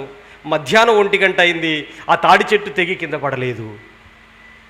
కానీ 12:30 1 గంటల మధ్యలో వచ్చినటువంటి బైరి నరేష్ కొట్టడం ప్రారంభించిండు. అర్ధ గంటలో తాడి చెట్టును కింద పడేసిండు. నేను ఎక్కువ శ్రమ పడ్డానా, నరేష్ ఎక్కువ శ్రమ పడ్డాడా? ఎవరు ఎక్కువ శ్రమ పడ్డారు? నేను ఎక్కువ శ్రమ పడ్డాను. తక్కువ శ్రమపడి ఫలితం ఎందుకు నరేష్ తీసుకొచ్చాడు? ఇది మీరు ఆలోచించాలి. అంతే కీలకమైనటువంటి అంశం. ఇది కరెక్ట్. నాది నైపుణ్యం లేని శ్రమ, నా గొడ్డలి మొరటుగా ఉంది. ఆయన గొడ్డలి నూరుకొని పోయిండు, పదునెక్కిచ్చిండు గొడ్డలికి. పాయింట్ అర్థమైందా? నేను మొండి గొడ్డలతోటి ఎంతసేపు కొడుతుంది, నాకు చెమటలు కక్కుతున్నాయి, నా టైం ఎక్కువ అవుతుంది, తాడి చెట్టు తెగి కింద పడలే. నన్ను గమనించినటువంటి నరేష్ ఏం చేసిందంటే గొడ్డలి మంచిగా సర్పించుడు అంటారు మా ప్రాంతంలో, అంటే నూరుకోవడం, స్మూత్గా పదునెక్కే విధంగా ఉండటం. అట్లా పదునెక్కే విధంగా ఆయన నూరుకొని వచ్చి కొట్టేసిండు. తక్కువ శ్రమతో ఎక్కువ ఫలితాలు సాధించేవాడే నాయకుడు అనేది గుర్తుపెట్టుకోవాలి. తక్కువ శ్రమతో ఎక్కువ ఫలితాలు సాధించాలి. ఎక్కువ శ్రమపడి తక్కువ ఫలితాలు సాధించే నాయకత్వ లక్షణంలో లోపాలు ఉన్నట్టుగా భావించాలి అనేటువంటిది. తర్వాత ఎటే టైంలో ఏకకాలంలో అనేక పనులు చేయగలిగే ఆర్ట్ రావాలి. అట్లా రావటం అని చెప్పేసానంటే మామూలు విషయం కాదు. నీ శ్రమలో 2 రకాలు, మానసిక శ్రమ, శారీరక శ్రమ రెండుంటే రెండింటిని సైతం ఇంతకుముందు చెప్పాడు కదా, ఆ కరెంటు పోయినప్పుడు మీకు శ్రమ అంటే ఏంటిదో, ఆ చెమట చుక్కల యొక్క సుగంధం ఏంటో తెలియాలని అన్నాడు కదా, అదే. అందుకని శారీరక శ్రమలో మానసిక శ్రమ 2 శ్రమల పట్ల ఒక స్పష్టమైనటువంటి అంచనా ఉండాలి మనకి. అందుకే దాని పట్ల థియరిటికల్గా ఆలోచించాలి, ప్రాక్టీస్లో థియరీని అప్లికేబుల్ చేయాలి. అందుకే మార్క్స్ మహానుభావుడు చెప్తాడు, సిద్ధాంతము తెలియని ఆచరణ గుడ్డిది అంటాడు. ఆచరణ లేని సిద్ధాంతం కుంటిది అంటాడు. సిద్ధాంతం లేని ఆచరణ గుడ్డిది, ఆచరణ లేని సిద్ధాంతం కుంటిది అంటాడు. ఎంఎన్ఎస్లో రెండు ఉండాలి. ఎంఎన్ఎస్లో రెండు ఉండాలి. ఎట్లుండాలి? సిద్ధాంతం లేకుండా ఆచరించావనుకో గుడ్డెద్దు చీలబడ్డట్టు ఎటుపడతాడే తిరుగుతావు. కానీ ఆచరణ లేకుండా నాకు బాగా సిద్ధాంతం బుర్రకెక్కింది, నేను ఎవరికి చెప్తలేను, 500 బొమ్మనైపోయినా ఏం లాభం? ఆచరణ లేని సిద్ధాంతం వల్ల ఏం లాభం? అందుకనే రెండిట్లో ఉండాలి, అధ్యయనంలో ఆచరణలో. ఆ రెండింటిని సమపాలనలో నిరంతరం జ్ఞానం నేర్చుకునే విధంగా ఉండాలి. ఎంఎన్ఎస్ సభ్యుడు నిరంతరం నేర్చుకున్న జ్ఞానాన్ని ఆచరించే విధంగా ఉండాలి. ఒకవైపు అధ్యయనం, మరొక వైపు ఆచరణ, ఈ రెండింటిని కలగలిపి ముందుకు సాగేవాడుగా ఎంఎన్ఎస్ నాయకుడు ఉండాల్సిన అవసరం ఉంటుంది. అందుకని ఆ రూపంలో అన్ని రకాల లక్షణాలని మనం, మంచి లక్షణాలని, అన్ని రకాల లక్షణాలు అంటే చెడు లక్షణాలు కూడా ఉంటాయి, మంచి లక్షణాలన్నింటినీ అలవర్చుకోవాల్సిన అవసరం ఉంది అనేటువంటిది మీ దృష్టికి తీసుకొస్తున్నాను. ఉదాహరణకి కంపేర్ చేస్తూ మాట్లాడటం. ఇప్పుడు మనుస్మృతిలో 2685 శ్లోకాలు ఉన్నాయి, 14 మంది మనువులు రాశారు, 7వ మనువు మనుస్మృతి రాశాడు. ఇగో ఇవన్నీ ధర్మాలుగా చెప్పాడు. వీటికి భారత రాజ్యాంగానికి మధ్యలో ఉన్నటువంటి వైరుధ్యం ఏంటి? అది చెప్పాలి. భారతదేశంలో ఒక అంతర్యుద్ధం జరుగుతుంది, అంతర్యుద్ధంలో అంతిమ విజయం మనదే కావాలి అంటే ఏం చేయాలి? ఇది చాలా ముఖ్యమైనటువంటిది. చాతుర్వర్ణ వ్యవస్థ శిష్టాన్ని వాళ్ళు తీసుకొచ్చారు. తలలోకి వెళ్ళి మనిషి పుట్టాడు, భుజాల్లోకి వెళ్ళి పుట్టాడు, తొడల్లోకి వెళ్ళి పుట్టాడు, పాదాల కిందికి వెళ్ళి పుట్టాడు అని చెప్పారు. అందుకనే తలకాయలకి వెళ్ళి బ్రాహ్మణులు పుట్టారని వాళ్ళు అంటున్నారు, తల్లి గర్భంలోకి వెళ్ళి పుట్టానని చెప్పేసి భారత రాజ్యాంగం చెబుతుంది. తల్లి గర్భంలోకి వెళ్ళి పుట్టినటువంటి మనకి, తలకాయలోకి వెళ్ళి పుట్టిన వాళ్ళకి మధ్యలో అంతర్యుద్ధం జరుగుతుంది. అంతిమంగా గెలవాల్సింది తల్లి గర్భంలోకి వెళ్ళి పుట్టినటువంటి మనమే గెలవాల్సిన అవసరం ఉంటుంది అనేటువంటిది మీరు గుర్తుపెట్టుకోవాలి. అది ఎందుకు తప్పుడు సిద్ధాంతమో చెప్పాలి. ఈరోజు ఒక కాలేజీకి వెళ్ళి విద్యార్థికి చెప్పు, బ్రాహ్మణుడు ఎందుకు ఎక్కువ కులమయ్యిండు? తలకాయ పైకి ఉంది కాబట్టి అల్లకెళ్ళి పుట్టిండు కాబట్టి ఎక్కువైండు అని చెప్పి వాడు చెబుతున్నాడు. ఆ తల్లి నవమాసాలు, ఏ తల్లి అయినా నవమాసాలు మోస్తే కంటే పుట్టేవాడు మనిషి. ఇది రైటా రాంగా? ఏ తల్లైనా నవమాసాలు మోస్తే స్త్రీ పురుష లైంగిక సంపర్కం జరగకుండా ఒక తల్లి నవమాసాలు మోయకుండా కొత్త జననం ఉందా? లేదు. కానీ అదేం చెప్పింది మనుస్మృతి? ఈ కంపేర్ చేస్తూ చెప్పడం ఆర్ట్. ప్రొఫెసర్ కంచాయిలే సార్ మాట్లాడుతున్నప్పుడు చెప్పారు, ఇంతకుముందు కూడా మన కాసిం చెప్పాడు ఆ విషయం. ఒక బర్రెకి ఒక ఆవుకు మధ్యలో ఉన్నటువంటి డిఫరెన్స్, మనం ఒక ప్రత్యామ్నాయాన్ని సృష్టించడం అంటే ఆల్రెడీ పాతకాలానికి ప్రతినిధులు ఉన్నటువంటి వాళ్ళు పాతకాలపు భావాజాలాన్ని ఈ ఆధునిక యుగం మీద వెదజల్లి ఈ ఆధునిక జ్ఞానాన్ని అధాపాతాలలోకి తొక్కాలని చూస్తారు. దానికి ప్రత్యామ్నాయం ఏం చేయాలి మనం అనేటువంటిది నిరంతరం ఆలోచించాలి. ఆలోచించడమే కాదు, ప్రత్యామ్నాయాన్ని చూపెట్టాలి. నేను ఒకసారి టీవీ డిబేట్లో కూర్చున్నాను. ఒక ఆర్ఎస్ఎస్ సంబంధించిన నాయకుడు దాంట్లో వేదిక మీద ఉన్నాడు. నువ్వు జగిత్యాలలో ఇట్లా మాట్లాడావు, నన్ను అంటున్నాడు, నువ్వు జగిత్యాలలో ఇట్లా మాట్లాడావు, బస్సు ఎక్కి మాట్లాడావు. బస్సు యాత్రలో వచ్చాను నేను, అప్పుడు రాష్ట్రమంతా తిరిగాను తెలంగాణ. ఆ జగిత్యాలలో నువ్వు ఇట్లా మాట్లాడావు, స్కైలాబ్ బాబు, ఆవు మా తల్లి, ఆవును కోస్తే ఆవును కోసిన నల్లగా వస్తామని అన్నాడు ఆయన. ఆవు మీ తల్లి అని నేను అన్నా. మళ్ళీ చెప్పు, ఆవు మీ తల్లి అని అడిగిన. ఆవు మా తల్లి అన్నాడు, 10 సార్లు అన్నాడు తల్లి అని. నేనేమన్నానో తెలుసా? మా తల్లి పేరు బ్రహ్మదేవి, మా నాన్న పేరు నారాయణ, మీ తల్లి ఆవు అయితే మీ తండ్రి ఎద్దు కావాలి కదా అన్న. నేను మా తల్లికి మొక్కుతా, మా తండ్రికి మొక్కుతా. నువ్వు మరి మీ తల్లికి మొక్కుతున్నావు, తండ్రి లేకపోతే తల్లెట్టు వచ్చింది నీకు, నువ్వెట్ట పుట్టినవు, మరి మీ తండ్రికి కూడా మొక్కాలి కదనయ్యా అని నేను అన్నా. మాట్లాడలేదుగా. మా తల్లి చనిపోతే పాడెగట్టి తీసుకెళ్ళి కాట్లో పెట్టి కాలబెట్టి నేను వచ్చిన్నయ్యా. మరి మీ తల్లి ఆవు చచ్చిపోతే మీరు ఎప్పుడన్నా ఆర్ఎస్ఎస్ వాళ్ళు పాడగట్టి ఎత్తుకొని తీసుకొని వెళ్ళి కాలబెట్టి వచ్చారానే? మీ తల్లి చచ్చిపోయినా మేమే ఎత్తుకపోతేవి, నిన్ను కన్న తల్లి చచ్చినా మేమే ఎత్తుకపోతేవి ఏంటా అని చెప్పినాం. ఎంఎన్ఎస్ సభ్యులు ఇట్లాంటి క్లారిటీతో మాట్లాడాలి. కాసేపు నీ మీద దాడి జరగవచ్చు, నిర్బంధం జరగవచ్చు, కానీ నువ్వు చెప్పిన దాంట్లో శాస్త్రీయత ఉంది. నువ్వు చెప్పిన దాంట్లో వాడిని అండర్మైన్ చేయడానికి ఉపయోగపడుతుంది, అది తప్పుడు సిద్ధాంతం అని చెప్పడానికి ఉపయోగపడుతుంది. అంత మెలకువతోటి మీరు ఉండాల్సిన అవసరం ఉంటుంది.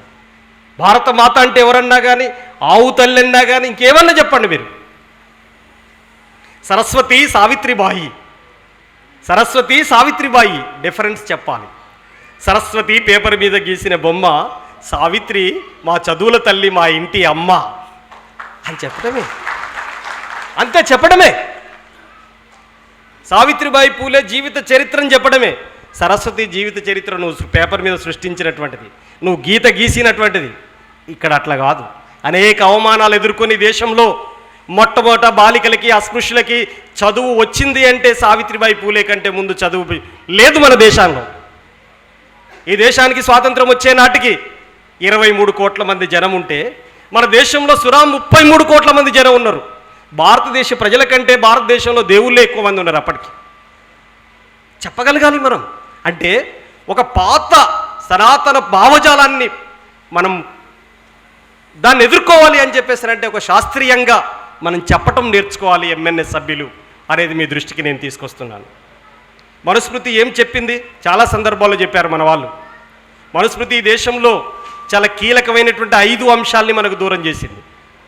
భారత రాజ్యాంగం ఏం చెప్పింది? మనందరికీ తలా ఒక గుండె ఉంది, మీ అందరికీ. కానీ భారతదేశ ప్రజలందరికీ కలిపి ఉన్నటువంటి గుండెకాయ ఉంది, అదే భారత రాజ్యాంగం. భారతదేశ ప్రజలందరి గుండెకాయ భారత రాజ్యాంగం. ఇప్పుడు ఈ రాజ్యాంగం ఆటంకపరుస్తుంది వాళ్ళ మొత్తం ఆలోచనలన్నింటినీ కూడా. ఒక మనిషికి మరొక మనిషి బానిస, ఒక మనిషి మరొక మనిషి కంటే ఎక్కువ అని చెప్పేసి ముక్కలు చేసింది మనుస్మృతి. అయితే చట్టం ముందు అందరూ సమానులే అని చెప్పేసింది భారత రాజ్యాంగం. మరి చట్టం ముందు అందరూ సమానులనే భారత రాజ్యాంగం వైపు మనం నిలబడాలా? మనుషుల మధ్యలో ఎక్కువ తక్కువలు ఉంటాయి, అసమానతలు ఉంటాయి, ఒకడు ఎక్కువ కులం, రెండోడు తక్కువ కులం, ఇట్లాంటి అసమానతల వైపు నిలబడాలా, సమానత్వం వైపు నిలబడాలా, అసమానతల వైపు నిలబడాలా అని చెప్పేటువంటి ఒక సవాల్ విసిరాలి మనం. అందుకే రాజ్యాంగం యొక్క ఔన్నత్యాన్ని ముందుకు తీసుకెళ్లాలంటే మనుస్మృతిలో ఉన్న లోపాలేంటో మనకు అర్థం చేసుకోవాలి. నువ్వు చదువుకోకూడదు, నీకు భూమి ఉండకూడదు, నీ స్త్రీల మెడలో బంగారం ఉండకూడదు, నువ్వు ఆయుధం పట్టకూడదు, నువ్వు అధికారంలోకి రావద్దని చెప్తుంది మనుస్మృతి. నో, అదంతా తప్పు అని చెప్తుంది. భూమి వాడు ఉండకూడదు అనేటువంటి ఒక మానసిక చట్టమే ఈరోజు ఎంత దూరం తీసుకొచ్చిందో తెలుసా మీ అందరికీ? నేను వరంగల్ జిల్లాలో ఒక ఊరికి వెళ్ళి రాస్తున్నా. వాళ్ళందరికీ విష జ్వరాలు వస్తున్నాయని చెప్పి నేను రాస్తుంటే ఒక ముసలమ్మ ఊరికొచ్చింది. 10 సంవత్సరాల కింద ముచ్చట చెప్తున్నా. ఒక ముసలమ్మ ఊరికొచ్చి తన కొంగు వరిచింది నా దగ్గరికి వచ్చి. అట్లా కొంగు ఉంటుంది, పైట కొంగు తెలుసుగా మీకు? ఈ పైట కొంగు వరిచింది. పరిచయం అన్నదో తెలుసా? అందరూ బాడుకావులే వస్తారు, రాసుకొని పోతారు, ఏ బాడుకావు ఏం చేసింది లేదు మాకు అన్నది. బాడుకావు అన్నది ముసలమ్మ. బాగా వినండి. అందరూ బాడుకావులు వస్తారు, రాసుకొని పోతారు, ఏ బాడుకావు ఏం చేసింది లేదు మాకు అన్నది. అరే, ఈ ముసలమ్మ బాడుకావు అంటుంది ఏందిరా అని నేను పరేషాన్ అవుతున్నా. కానీ మీరు బాగా గుర్తుపెట్టుకోండి, ఆ ముసలమ్మ బాడుకావు అని ఒక 5-6 సార్లు అన్నది, కానీ ఇంకో 20 సార్లు అంటే బాగుండు అనిపించింది నాకు తర్వాత. కానీ నన్ననాలనా, ఎంపీని అనాలనా, నన్ననాలనా, ఎమ్మెల్యేని అనాలనా, నన్ననాలనా, జెడ్పీటీసీని అనాలనా, ఎంపీపీని అనాలనా అనేదే తేడా. కానీ బాడుకావు అయితే అనాలి పక్క. ఏమన్నదో తెలుసా? అట్లా అన్న తర్వాత, ఏందమ్మా నీ బాధ ఏంటో చెప్పమ్మా, ఇక్కడ అంతా చికెన్ గున్యా, విష జ్వరాలు, మలేరియా, డెంగ్యూ వచ్చినాయట ఈ దళిత వాడలో అని చెప్పేసి నన్ను ఆమెకు బోధకాలు ఉంది ఆమెకి. అయితే నేను ఆ ఇంటికాంచి రాసి ఇంకో ఇంటికి పోయిన తర్వాత మా తల్లికి ఎంత మాతృమూర్తి, అంత స్త్రీకి ఎంత మానవీయత ఉంటుందో. ఆ తల్లి నా దగ్గరికి వచ్చి ఈ రెక్క పట్టుకొని, బాధపడ్డవా కొడుక, ఎంత బాగా అంటుంది. మళ్ళా అక్కడ బాడుకావని 5 సార్లు అన్నది, ఇక్కడికి వచ్చి బాధపడ్డవా కొడుక అని మోచేయి పట్టుకున్నది నా దగ్గరికి వచ్చి. ఏంటిదమ్మా అంటే ఆమె చెప్పింది, నేను మా ఫాదర్ చనిపోయినప్పుడు కూడా ఏడవలే, అప్పుడు ఏడ్చిన నేను. నాకు అసలు జనరల్గా ఏడుపు రాకుండా ధైర్యంగా ఉంటాను నేను, కానీ ఏడుపు వచ్చింది. ఏమన్నా తెలుసా తల్లి? బాధపడ్డవా కొడుక, నా మగడు గడి మంచంలో గురకబెడుతున్నాడు, కొద్దిసేపట్లో నా మగడు చచ్చిపోతాడు, అందరికీ భూములు ఉన్నాయి, భూములల్లో కాలేస్తారు కొడుక, నా మొగన్ని కాలేయటానికి 6 అడుగుల నేల లేదు కొడుక. 65 ఏళ్ల స్వాతంత్రమా, సిగ్గుతో తలదించుకోవాలా వద్దా మీరు చెప్పండి? శవాన్ని పూడ్చుకునేటువంటి స్థలం లేదని చెప్పేసి ఆ తల్లి అన్నది. పైగా ఆయనకు కుష్టి వ్యాధి ఉంది. ఆ కులం వాళ్ళు కూడా పట్టుకోవడానికి సిద్ధపడట్లేదు. గురునానక్ ఎప్పుడో కూర్చొని కుష్టి వ్యాధి ఉన్నలతో కూర్చొని అన్నందినాడు.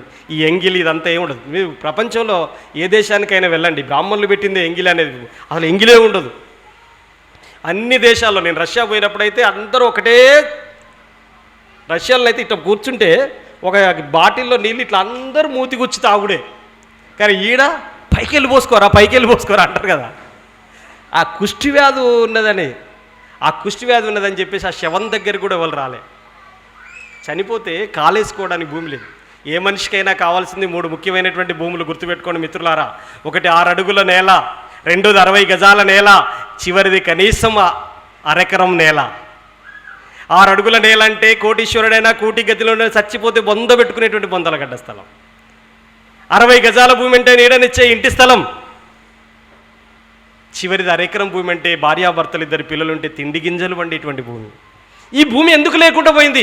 ఇక్కడి నుంచి అక్కడికి లింకు పెట్టాలి ఎంఎన్ఎస్ సభ్యుడు. శూద్రుల ఆస్తులు కలిగి ఉండరాలని చెప్పి మరుస్మృతి చెప్పింది. దానికి ప్రతినిధిగా ఆర్ఎస్ఎస్ ఉంది, బీజేపీ ఉంది. చట్టం ముందు అందరు సమానులని బాబాసాహెబ్ అంబేద్కర్ చెప్పిండు. అందరి చేతుల్లోకి భూమి రావాలి, భూమి జాతీయకరణ చేయాలని చెప్పేసి బాబాసాహెబ్ అంబేద్కర్ చెప్పిండని చెప్పి లింకు పెట్టాలి మనం. ఇది తేడా. ఎంఎన్ఎస్కు మిగతా వాళ్ళకున్న తేడా అట్లా ఉండాలి. అది చెప్పగలగాలి. ఆ కుష్టి వ్యాధి వచ్చిందని చెప్పేసి వాళ్ళు రాకపోతే కేవీపీఎస్ అప్పుడు వరంగల్ జిల్లా సెక్రటరీగా ఉన్నాం, మన నరేష్ ఎస్ఎస్ఎఫ్ లీడర్గా ఉన్నాడు. అప్పుడు కాకతీయ యూనివర్సిటీలో ఉండేది. ఆ చుట్టుముట్టున్నటువంటి 18 మంది కార్యకర్తల్ని పిలిచి, ట్రాక్టర్ ఇస్తలేడు దూరం పోవాలంటే, 4 కిలోమీటర్ల దూరంలో ఆ శవాన్ని పూడ్చాలి, పోరంబోకు భూమి ఉందంటే. ఎక్కడెవడు భూమిలో పెడతారు. చెరువు ఎండితే చెర్ల పెట్టాలి, చెరువు నిండితే కట్టకు పెట్టాలి. కట్టకు పెట్టనిత్తలేరు, చెర్ల పెట్టనిత్తలేరు. కొద్ది దూరం దాకా పాడేగట్టి మేము వెళ్ళి తీసుకెళ్తా ఉంటే వెనక నడిచి వచ్చారు తప్ప పాడే పట్టుకోవడానికి సిద్ధపడలే. వితిన్ ద కులంలో ఉన్న వాళ్ళు కూడా పోలే. నేను సైతం పాడే పట్టుకొని 4 కిలోమీటర్ల దూరం పాడ మీద ఎత్తుకెళ్ళి ఆడ అంత్యక్రియలు జరిపించి ఆ తర్వాత వచ్చిన నిండు వర్షంలో. నేను చెప్పదలుచుకుంది ఏంటంటే ఈ విషయాన్ని అట్లా విడమర్చి మనం చెప్పగలగాలి. భూమి లేకపోవడం వల్ల, ఆస్తి లేకపోవడం వల్ల, చదువు లేకపోవడం వల్ల. చదువు దోపిడీ చేయిస్తుంది, దోపిడీని ఎదిరిస్తుంది. చదువు దోపిడీ చేయనిస్తుంది, దోపిడిని ఎదిరిస్తుంది. చదువుకు 2 రకాలు ఉంటుంది. ఎగ్జాంపుల్ చెప్తాను నేను. ఈయన నా తండ్రి, ఆ పక్కనుండి ఒక దొర. ఆ దొరకు చదువు వస్తుంది, నాకు చదువు వస్తుంది, మా నాన్నకు చదువు రాదు. బ్రిటిష్ వాళ్ళు చదువు నేర్పింది వాళ్ళకు వ్యతిరేకంగా, మాకు వ్యతిరేకంగా పోరాడమని తెలియకుండానే చెప్పినట్టు. అటనే ఆయన వచ్చి మా ఫాదర్కి చదువు రాదు కాబట్టి మాకున్న 2 ఎకరాలు ఇక్కడ రారా వెంకటయ్యనగానే పోయి సంతకం పెడుతున్నాడు. నేను దగ్గర పోయి, నాన్న ఏంటిది అంటే, సంతకం పెట్టమన్నారు రా మన పటేల్ అనగానే నేను చదువుకున్నా కదా, మా భూమినంతా వాడు గుంజుకుంటాడని తెలిసి ఆ పేపర్ చింపేసిన పోయి. నేను వాడు చదువుకొని మా భూమిని లాక్కుంటాడు, నేను చదువుకొని మా భూమిని రక్షించిన. చదువుకు 2 ఆయుధాలు ఉంటాయి. అందుకని ఆ చదువే చదవనీయలేదు అసలే. బ్రిటిష్ వాడన్న చదువు నేర్పిండు కానీ నువ్వు అసలే చదువుకోవడానికి వీలేదు, 4 కోస్తే చెవులలో సీసం పోతా అన్నాడు వాడు. అదే కదా చెప్పగలగాలి మనం. చదువు అనేది 14 సంవత్సరాల లోపు నిర్బంధ ఉచిత విద్య పెట్టాలని చెప్పి బాబాసాహెబ్ అంబేద్కర్ చెప్పిండు. హెల్త్ ఎడ్యుకేషన్ అనేది ఎట్టి పరిస్థితులలో ప్రైవేట్ సెక్టార్లో ఉండకూడదు, అది పబ్లిక్ సెక్టార్లోనే ఉండాలి అని చెప్పేసి, వెల్ఫేర్లోనే ఉండాలని చెప్పిండు బాబాసాహెబ్ అంబేద్కర్. ఇట్లాంటి తేడాలతోటి మనం వివరించాలి. అందుకనే భారతదేశానికి 3 రాజ్యాంగాలు ఉన్నాయి. ఒకటి మనుస్మృతి రాజ్యాంగం, రెండోది బ్రిటిష్ ఇండియా రాజ్యాంగం, మూడోది ఇండియన్ కాన్స్టిట్యూషన్ భారత రాజ్యాంగం. వాటికి ఉన్నటువంటి డిఫరెన్స్ ఏందో చెప్పుకుంటూ రావాలి ఎంఎన్ఎస్ సభ్యులు. ఆ రూపంలో ముందుకు సాగాల్సిన అవసరం ఉంటుంది అనేది మీ దృష్టికి తీసుకొస్తున్నాను. చివరిగా ఇప్పటికీ కులవివక్ష అంటరానితనం కొనసాగుతుంది. ఈ లక్షణాలన్నీ మీకు ఉన్నప్పటికీ ఇంకా నాకైతే కులాంతర పెళ్ళిళ్ళు జరుగుతున్నప్పుడు, కుల వివక్ష అంటరానితనం జరుగుతున్నప్పుడు నాకు ఒక వాట్సాప్లో ఓ జేఎన్యూ విద్యార్థి డప్పు కొట్టలేదని చెప్పేసి ఆయన్ని కొట్టారు, అంతే కదా. ఆ విషయం మీద ఇమ్మీడియట్లీ SC/ST కమిషన్ దగ్గర పోయినా, నాకు వీడియో పెట్టగానే. ఎక్కడైనా అప్పటికే నరేష్ పెట్టిన వీడియోని, మాట్లాడిన వీడియోని ఆ SC/ST కమిషన్ చైర్మన్ చూసిండట. చూసిన తర్వాత నేను పోయి రిప్రజెంటేషన్ ఇచ్చిన KVPS తరఫున. నేను రిప్రజెంటేషన్ ఇయ్యగానే అటు నరేష్ ఇటు ఈయన, ఆయన యూట్యూబ్లలో వస్తాడు, ఈయన యూట్యూబ్లలో వస్తాడు, ఒకేసారి ముప్పెట దాడి చేస్తున్నారని ఆ వెంకటయ్య అని చైర్మన్. ఏంటి స్కైలాబ్ అన్న ముప్పెట దాడి, నరేష్ అన్న వీడియో మాట్లాడినా నువ్వు ఎమ్మటే కాగితం పట్టుకొని రానే వచ్చినావు అని అన్నాడు. నువ్వు ఇమ్మీడియట్లీ అరెస్ట్ చేస్తావా లేదంటే 6గురిని, మనోడు వీడియో మాట్లాడుతుంటే 6గురిని అరెస్ట్ చేశారు అక్కడ. కానీ చాలామంది ఉన్నారు నిందితులు, 6గురిని ఎందుకు చేసినావు, మిగతా వాళ్ళని ఎందుకు చేయలేదని నేను కాగితం ఇచ్చిన మళ్ళా. అంటే నేను మీ దృష్టికి తీసుకురాదలుచుకుంది ఏంటంటే అట్లాంటి విషయాలు వచ్చినప్పుడు మీ వాయిస్ ద్వారానైనా తీసుకెళ్ళటం. ఇప్పటికీ కులయోక్ష అంటరాంతనం కొనసాగుతుంది. ఒక చిన్న అంశం చెప్పి ముగిస్తా. ఓకే, ఇబ్బంది మన వాళ్ళు వేదిక మీద ఉన్న వాళ్ళని ఇబ్బంది పెడుతున్నా నేను. ఒకటే చిన్న అంశం చెప్పి ముగిస్తానులే. నేను చాలామంది ఇక్కడ వరంగల్ జిల్లా నుంచి వచ్చిన మిత్రులు కూడా ఉన్నారు కదా. అప్పుడు ఉమ్మడి వరంగల్ జిల్లా మహబూబాబాద్ తాలూకా తొర్రూరు నుంచి వచ్చారు. ఆ ప్రాంతం నుంచి ఎవరైనా రాలేదుగా. తొర్రూరు దగ్గర అంబాపురం అని ఒక ఊరు ఉంటుంది. ఆ అంబాపురంలో ఎస్సీ మాదిగల్లో అందరూ డొనక వాళ్ళ ఇంటి పేరు. డొనకేనా? ఆ డొనక వాళ్ళ ఇంటి పేరు. నేను ఆ ఊరికి వెళ్ళినప్పుడు డిగ్రీ చదువుతున్నా. నేను అప్పటి నుంచే ప్రసంగాలు చేసేది. నా పక్కన నల్లగుండే అతను వచ్చిండు, నేను ఎర్రగా బక్కగున్నాను. అయితే నేను ఉపన్యాసం చేస్తుంటే వాళ్ళు పెద్ద దళిత కుటుంబాలు కదా, 500-600 మంది వచ్చి కూర్చున్నారు. ఏంటిది నా ఉపన్యాసం ఉద్దేశం ఏంటిదంటే, రేపాగి ఎల్లుండి ఆ ఊళ్ళో శివాలయం గుడి ఉంది, రాములవారి గుడి ఉంది. ఆ గుళ్ళోకి మాదిగలకు ఎల్లో చేయటం లేదు, అంటే ఏమంటారు దాంట్లో ప్రవేశం లేదు, అందులోకి రానియట్లేరు. రాములవారి దగ్గరికి పోవటం అవసరమా అని చెప్పేసి మనం వెనక్కి తగ్గొచ్చు, అది వేరు. కానీ ఒక సమూహాన్నే వివక్షకు గురి చేస్తున్నారు కదా అన్న తర్వాత నేను ఉపన్యాసం కొడుతున్నా. ఈ కులంలో ఉన్నటువంటి వాళ్ళకి అయ్యగారు పిలిపించాడు. అరే ఎంకులు ఇక రా అని పిలిచిండు. పిలవగానే ఇళ్ళకెళ్ళి ఉరికిండు. మా దాంట్లో ఉపన్యాసం నేను మాట్లాడుతుంటేనే ఈయనే వెంకటయ్య పోయిండు ఆడికి, ఆయన ఎంకులు అని పిలిచిండు. దాంట్లో ఉంటుంది, మన వాళ్ళకి తెలుసు. ఎంకులు ఎందుకు అనేటంటే కూడా కష్టమే ఉంది అలా. నిన్న నేను ఒక 2 సభలకు పోతే, ఒక చోట వెంకట్రామరెడ్డి సంస్మరణ సభ జరిగింది, ఇంకొక ఆయన పేరు వెంకులు సంస్మరణ సభ అని పెట్టిండు. బ్యానర్ వీకేయండి అన్న. నేను ఈ బ్యానర్ వీకేయండి అన్న. బ్యానర్ లేకుండా మాట్లాడతా, బ్యానర్ ఉంటే మాట్లాడినన్న. నేనే ముఖ్య అతిథి. ఆడో వెంకట్రామరెడ్డి, ఈయనో ఎంకులు ఎందుకున్నాడు, వెంకటయ్య అని పెట్టి పట్టుకరా, అప్పుడైతే మాట్లాడతా. లేదని కూడా బ్యానర్ తీసేయి, అట్లనైనా మాట్లాడతా, కానీ ఎంకులు అంటే మాట్లాడను నేను అని చెప్పిన. ఎంకులు ఎందుకన్నా అని చెప్పేసానంటే దాంట్లో ఉంటుంది, శూద్రులను పొట్టి పేర్లతోటి నీచపు పేర్లతోటి పిలవాలని చెప్పి రాసి ఉంటుంది. చెప్పినాక ఇంతకుముందు నీచపు పేర్లు పెంటయ్య ముందే. వెంకటయ్య అంటే చివరిలో అయ్యా వస్తుంది, వెంకన్న అంటే చివరిలో అన్న వస్తుంది. కాబట్టి ఎంకులు అని పిలిస్తే ఏమి రాదు, వెంకటి అంటే ఏం కాదు. వాడిని అదనా మాదిగోని అదనా మాలోని వెంకటయ్య అని పిలవాలన్నా, వెంకన్నా అని పిలవాలన్నా, అయ్య రావద్దు అన్న రావద్దు అంటే అరే ఎంకులు వెంకటి అంటారు అన్నట్టు. కాబట్టి ఈ వెంకటయ్యను ఎంకులు ఇక రాని పిలిచిండు, పిలవగానే పోయిండు. ఏందిరా వాడే ఒక్క అయ్య అంటాడు ఆయన. అయ్యగారు ఏమంటాడు తెలుసా, ఒకడు కర్రోడు ఒకడు ఎర్రోడు బక్కోడు వచ్చింది, ఏం మాట్లాడతారు రా అని అన్నాడు. నేను ఎర్రోడిని, ఇంకోడు కర్రోడు మా పక్కన మహేష్ అంటారు, మా పిల్లలు వచ్చారు మా వాళ్ళు కూడా, ఆయన పేరు మహేష్. వాడు కర్రోడు ఒకడు ఎర్రోడు వచ్చింది, ఏం మాట్లాడుతుంటే ఓ అయ్యా ఎర్రోడు అయితే లెస్స మాట్లాడుతాడు, చాలాసేపు అవుతుంది మాట్లాడబట్టి. మీరు కూడా అనుకుంటాను అల్లనే, నేనే ఎర్రోడిని అక్కడ మాట్లాడేటోని. ఏం లెస్స మాట్లాడుతాడయ్యా.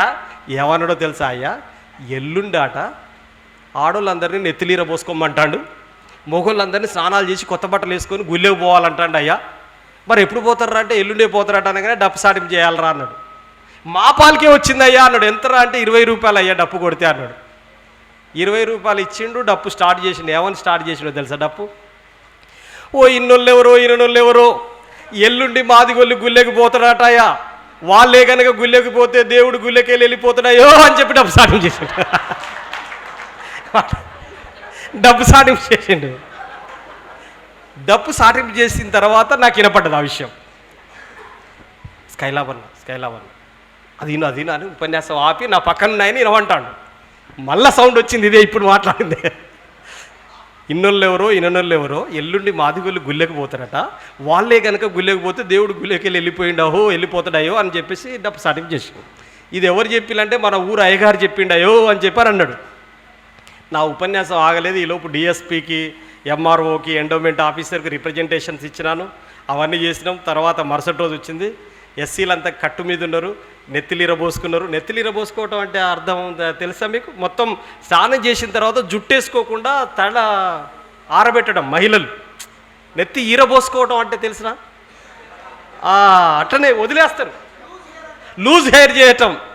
అట్లా చేశారు. వీళ్ళందరూ కొత్త బట్టలు వేసుకున్నారు, కొబ్బరికాయలు ఊదికడ్డలు పట్టుకున్నారు. ఊళ్ళకి వెళ్ళిపోతున్నాం మేము. ఇక ఊర్లో గొర్రెల కాపర్ల కులానికి సంబంధించినటువంటి వాళ్ళు 20 మంది కర్రలు పట్టుకొని ఉన్నారు అక్కడ.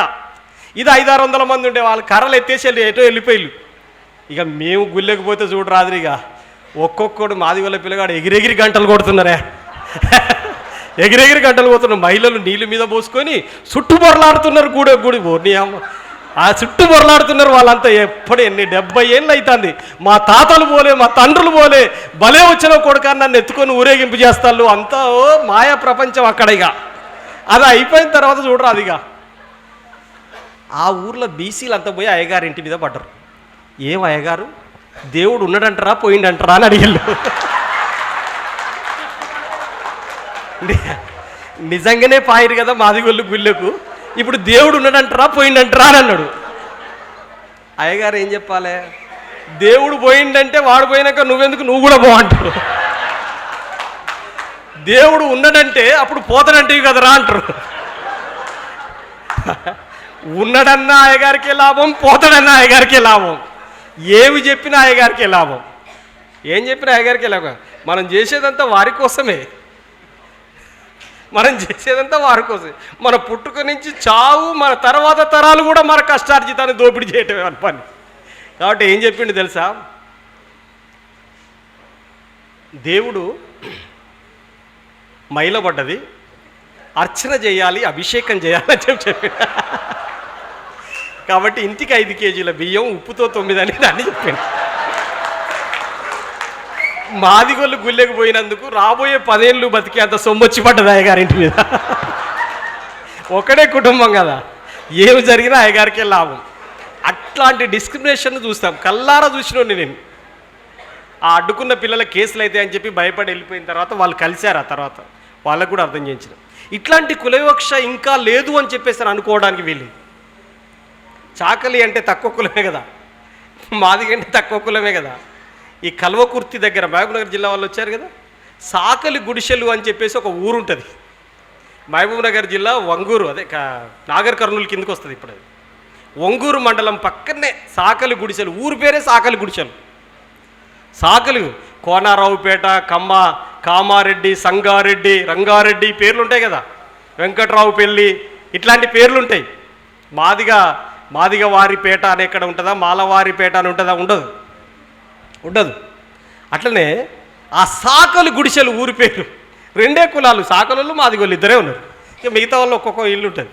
ఆ ఊర్లోనాట ఆడ ఆంజనేయుని గుడి ఉంటే మాదిగోళ్ళు రావడానికి వీల్లేదని చెప్పి చట్టం చేసిండు సాకలు ఆ ఊళ్ళో.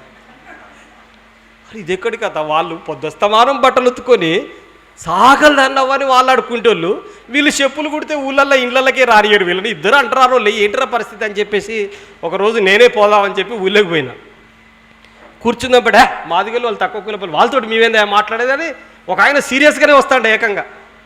అరే నేను ఒక రెడ్డితోటి, ఒక బ్రాహ్మణుడితో, ఒక కమ్మతోటో యుద్ధం చేయలేను రా ఆయన, చేతగాని మీతోటి చేయలేను నేను. మనం కూర్చుందాం పట్టంటే కూడా కూర్చుంటలేడు. మాదిగోళ్ళు వచ్చే గుళ్ళకెళ్ళి దేవుడు వెళ్ళిపోతాడు అంటాడు. వాడు ఏం చేయాలి నేను? ఇక అప్పుడు వాళ్ళ కులం పెద్ద మనుషులందరినీ పైకి వెళ్ళి పిలిపించి అట్లా చేసినాం. ఈ రోజుకి కూడా టెంపుల్ ఎంట్రీ లేని గ్రామాలు ఉన్నాయి. మీరు అవి ఆలోచించండి. తెలంగాణ, ఆంధ్ర అన్ని చోట్ల కూడా ఉంటాయి, తెలియకుండా ఉంటాయి. రీసెంట్గా మీరు సిద్దిపేట ప్రాంతం నుంచి వస్తే సీతారాంపల్లి అనే ఒక ఊరుంది, సిద్దిపేట మండలం. అయ్యప్ప మాలను, ఆంజనేయ స్వామి మాల వేసుకున్నాను కూడా భిక్ష టెంపుల్లో పెట్టడానికి వీల్లేదు, వాడు ఎస్సీ మాలోడు కాబట్టి అని పెట్టలేయలేదు. ఈ రోజుకి పెట్టలేయలేదు. ఇట్లాంటి వివక్ష ఉంటుంది. ఇక కొన్ని చాప కింద నీరులాగుంటాయి వివక్ష. ఇప్పుడు నేను నరేష్, ఆయన పేరు నరేష్ రెడ్డి అనుకోండి, నా పేరు స్కైలాబ్ బాబు, మేమిద్దరం కలిసి ఆటోలో పోతున్నాం. ఆయన నల్లగా ఉన్నాడు, నేను ఎర్రగా ఉన్నా. చూసారా మీరు మా కలర్లు చూసారా? కానీ ఆయన పేరు నరేష్ రెడ్డి, నా పేరు స్కైలాబ్ బాబు. నా పేరు వెంకటయ్య వేసుకోరాదు మీరు, స్కైలాబ్ బాబు అంటే ప్యాషన్ ఉంది కాబట్టి నా పేరు వెంకటయ్య, ఆయన పేరు నరేష్ రెడ్డి. మేమిద్దరం కలిసి ఆటోలో పోతుంటే ఆయన తొడ నా తొడ ఆనిచ్చుకొని కూర్చున్నాం మేమిద్దరం. ఆయన ఏమంటాడో తెలుసా? సార్ మీరు ఎక్కడికి పోవాలా సార్ అన్నాడు. ఎక్కడికి పోవాలా సార్ అన్నాడు నన్ను. బాగా గుర్తుపెట్టుకోండి, ఏమంటాడు నన్ను? ఎక్కడికి పోవాలా సార్ అన్నాడు. నేనేం చెప్పాను? మహబూబాబాద్ పోవాలా సార్ అన్నా నేను. ఆయనను కూడా సార్ అన్నా నేను, మహబూబాబాద్ పోవాలని. అయ్యో మాది కూడా మహబూబాబాదే కదా సార్ అన్నాడు ఆయన వెంబటే. అవునా సార్ మీది కూడా మహబూబాబాద్ అంటే, ఎవరింటికి పోతున్నావు మా ఊర్లో అన్నాడు. ఎవరింటికి పోతున్నావు అంటే, నేను పలానా మందులుప్పలే ఇంటికి పోతాను అన్నా. అక్కడ మందులుప్పలే మాది కూడా అయితే వీడు కూడా మాది కూడా కొంచెం జరుగుతాడు, కొంచెం జరిగి భలే టైట్గా ఉంది కదా సార్ అంటాడు. ఇది వివక్ష, ఇది అర్థం కాని వివక్ష. అవన్నీ అర్థమయ్యేటి. అర్థం కాకుండా వివక్ష ఎట్లుంటుందో పసిగట్టడం కూడా ఆర్టే. ఎంఎన్ఎస్ సభ్యులు ఆర్ట్గా ఆలోచించాలి. ఇట్లాంటి వాటిని కూడా పసిగట్టాలి. వాడు కాలేజీలో న్యాయమిటే ఉంటాడు. కులవివక్ష రూపాలు కూడా అన్నావు కదా, నా దాంట్లో ఉన్నది ఆ జాబితాలో. మేమిద్దరం క్లాసులో అరే అంటాడు, అరే నరేష్ గారు అని పిలితే ఏందిరా స్కైలావా అని అంటాడు. మంచిగా ఉంటాం, జాగ్రత్తగా నండి. బెంచ్ మీద కూడా కలిసే కూర్చుంటాం. మా అమ్మ టిఫిన్ బాక్స్ పెట్టి పంపుతుంది, వాళ్ళ అమ్మ టిఫిన్ బాక్స్ పెట్టి పంపుతుంది. పంపిన తర్వాత కలిసే తింటాం, అక్కడ అన్నీ చేస్తాం. కానీ ఇంటికి పోయిన తర్వాత నరేష్ రెడ్డి ఏమంటాడో తెలుసు, అరే నరేష్ రెడ్డి అని కూడా నేను పోగానే ఇంట్లోకి వెళ్ళి బయటికి వస్తాడు. బయటకు వచ్చి గనువతలు ఇచ్చుకే ఆలోచిస్తాడు. నాకు మీకు ఏమర్థమైంది ఇప్పుడు? ఇంట్లోకి పోతే వీడి బెంచ్ మీద కూర్చున్నట్టు మళ్ళీ ఇంట్లోకి వచ్చి నా బెడ్ మీద ఎడ కూర్చుంటాడు అని చెప్పి నరేష్ రెడ్డి బయటకు వస్తాడు. కథం, వాడేందిరా మాదిగొల్ల పోరగాడు, వాడు నిన్ను నరేష్ రెడ్డిగా అంటాడేవిరా, రా అంటాడు ఏందిరా అని చెప్పి ఇంట్లో వాడు బెంచ్ మీద కూర్చున్నట్టు బెడ్ మీద కూర్చుంటే మా అవ్వయ్య నన్నదంతారని వాడు బయటకు వస్తాడు. బయటకు వచ్చి ఆలోచిస్తాడు. కనపడుతుందా మీకు? ఇంతకుముందు ఆంధ్ర యూనివర్సిటీలో, ఉస్మానియా యూనివర్సిటీలో 2 పేర్లు ఉండే తెలుసా? వచ్చేటోడు ఎవడరా, రిక్షానా సైకిలా అని అడిగేది. రిక్షా సైకిల్ అంటే మనకు మామూలుగా రిక్షా సైకిల్ అనిపిస్తుంది. అది కాస్త రూపాంతరం చెంది ఏమంటారు, మాడిఫై చేసిళ్ళు దాన్ని. వాడు వార్తా ఈనాడా అని అడిగేది. తర్వాత ఇప్పుడు మాలోడా మాది కూడా అని అడగకుండా వార్తా ఈనాడ పేపర్ల పేరు. వార్త అంటే మాల, ఈనాడు అంటే మాదిగా, 2 పేర్లతో పిలిచేది. వచ్చేటోడు వాడా అని చెప్పేసి పిలిచేటువంటి పరిస్థితి ఉండేది. నేను మన యక్షల పార్క్ దగ్గర ఆఫీస్ ఉన్నప్పుడు నరేష్ వచ్చిండు నా దగ్గరికి. ఒక టీచర్ బాలకృష్ణయ్య శాస్త్రి అని ఒక టీచర్ వచ్చేది. ఆ టీచర్ ఆఫీస్ దగ్గరికి వచ్చి ఏమన్నాడు తెలుసా నన్ను, ఏ స్కైలాబ్ ఏం రా నాకు గురువు అవుతాడు, అరే స్కైలాబ్ ఏం రా కులవివక్ష అంటరాంతనం అని పెద్ద పోరాటం చేస్తేవరా, ఆ మాదిగముడ కొడుకురికి 56 మార్కులు వస్తే వానికి సీట్ వచ్చే, నా బిడ్డకి 86 మార్కులు వస్తే సీట్ రాకపోయా, ఇంకెంతకాలం రా రిజర్వేషన్లు అని ఒకటే లొల్లి నా మీద ఎగురుతూనే ఉన్నాడు. నేను ఆ నక్కలగుట్ట కాడ ఛాయ్ తాగేది మా నరేష్ తెలుసు. అప్పుడు నేను అన్న, సార్ మీరు చాలా ఆవేశంలో ఉన్నారు, ఎట్టి పరిస్థితులలో మన ఇద్దరం కలిసి ఛాయ్ తాగాలి సార్ అన్న. నేను ఇంకెక్కడ తాగుడురా, నా బిడ్డకు సీట్ రాలేదని ఆవేశంలో ఊగిపోతూ ఉన్నాడు. ఊగిపోతూ ఉంటే నేను, సార్ అల్లం ఛాయ్ చెప్పనా సార్ అన్న. నేను అల్లం ఛాయ్ తాగుతారా సార్ అన్న. అది కాదురా అని చెప్పి మళ్ళా రెచ్చిపోతున్నాడు. నేను ఎట్లా కూల్ చేయాలో నాకు అర్థం కావట్లేదు. ఇక అట్లా మెల్లమెల్లగా చెప్పి, అది కాదు కానీ లెమన్ చెప్పు, ఇక లెమన్ చెప్పు అన్నాడు. లెమన్ ఛాయ్ చెప్పిన తర్వాత తాక్కుంటా చెప్పి, రిజర్వేషన్స్ అన్నీ మీకే ఉన్నాయి రా, అదే మాకు ఏం లేవురా అని చెప్పాను. అయితే సార్ మీరు ఎంతసేపు అన్నారు కానీ నేను అప్పుడేమో వినపడలేదు సార్, ఇంతకుముందు ఏమన్నారు సార్ అని మళ్ళీ అన్న. నేను ఇక కూల్ అయిన తర్వాత నేను అందుకున్నా. ఇక లెమన్ టీ తాగిన కదా, కూల్ అయిన తర్వాత నేను అందుకొని ఇంతకుముందు ఏమన్నారు సార్ మీరు అని. వాడేరా మాదిగలిగాడు, మాదిగలిగాని కొడుకు, వాళ్ళ ఊర్లో మాదిగలే కొడుకు అట 56 మార్కులు వస్తే మెడిసిన్లో సీట్ వచ్చిందట. వీళ్ళ బిడ్డకి 86 వచ్చినా రాలేదట. అదే ఎగురుతున్నాడు అప్పటి నుంచి. ఎంతకాలం రా రిజర్వేషన్లు, ఇక ఇంకెంతకాలం అనుభవిస్తారా బీసీలు, ఎస్సీలు, ఎస్టీలు అని దేశంలో ఎన్నెళ్ళు దొబ్బి తింటారా, ఇంకేదో భూత పదం కూడా అన్నాడు. ఎంతకాలం దొబ్బి తింటారా అన్నాడు. ఇక నేను ఓపిక పట్టి చాలా నిమ్మలంగా చెప్పి, సార్ మీరు లెమన్ టీ తాగిలిగా, నేను అల్లం టీ తాగుతా సార్ అన్న. అల్లం టీ తాగిన నేను తాగి, సార్ నాకు కూడా ఎందుకో ఇబ్బంది అనిపిస్తుంది సార్, చాలా ఏళ్ళ కాంచి మా వాళ్ళు ఎందుకో రిజర్వేషన్లు తీసుకుంటున్నారు అనవసరంగా. మా తాత వాళ్ళు తీసుకొని ఉంటారు, మా నాన్న వాళ్ళు తీసుకుంటారు, నేను తీసుకొని ఉంటా. నాకు కూడా ఇష్టం లేదు సార్ ఈ రిజర్వేషన్లు రద్దు చేయాలి సార్. అయితే ఒక పని చేద్దాం సార్, మీ రిజర్వేషన్ మాకు ఇవ్వండి, మా రిజర్వేషన్ మీకు ఇస్తాను సార్, ఒప్పుకుంటారా సార్ అన్న. నేను సింపుల్. మాకెక్కడ ఇరా రిజర్వేషన్లు అన్నాడు. నేనేమన్నానో తెలుసా, మీ తాత కాళ్ళు మా తాత గడిగిండు, మీ అయ్య కాళ్ళు మా అయ్య గడిగిండు, నీ కాళ్ళు నేను గడుగుతున్నా, మళ్ళీ నీ కొడుకు కాళ్ళు నా కొడుకు గడగాల, మళ్ళీ నీ మనవని కాళ్ళు నా మనవడు గడగాల. ఎప్పటికీ అయ్యగారు పంతులయ్య గారు అని మీరు పిలిపించుకోవాలి. ఎండవాన చలిలో మేము ముడ్లో గోసిపెట్టి కష్టపడి పనిచేయాలి. ఈ కాంచి అందరూ మీరు ఎండవాన చలిలో కష్టపడండి సార్, మేము గుడి దగ్గర దేవుని పక్కనే కూర్చుంటాం సార్, అయ్యగారులం అవుతాం మేమంతా, ఒప్పుకుంటారా సార్, ఆ రిజర్వేషన్ మాకు ఇచ్చి తీసుకోండి సార్, గవర్నమెంట్ ఏది ఇస్తే తీసుకోండి సార్ అన్న. నేను అట్లాంటి మెలకువలతోటి మీరు చర్చలోకి దిగాలి. ఒక పాత భావజాలాన్ని ప్రతిఘటించే చైతన్యం మీలో రావాలి అని చెప్పేస్తానంటే, దాదాపుకి ఇలాంటివి అన్నీ చేస్తున్న వాళ్ళే ఉండి ఉంటారు, కానీ ఇవి చేయాలి. చివరికి ఒక మాట చెప్పి ముగిస్తాం. శర్మ సార్ ఉండేది. ఆ శర్మ సార్ ఏం చేసిండంటే, స్కైలాబ్ బాబు నాకు ఒక డౌట్ వచ్చింది, నీతో చెప్దాం అనుకొని వచ్చిందని ఆఫీస్కి వచ్చిండు. ఏంటి సార్ అంటే, శర్మ సార్, ఇది ఇంతకుముందు చెప్పిన శర్మ సార్తో పని చేసుకున్నటువంటి స్కూల్ అసిస్టెంట్ రాజేందర్ సార్ అని వచ్చిండు ఆఫీస్కి.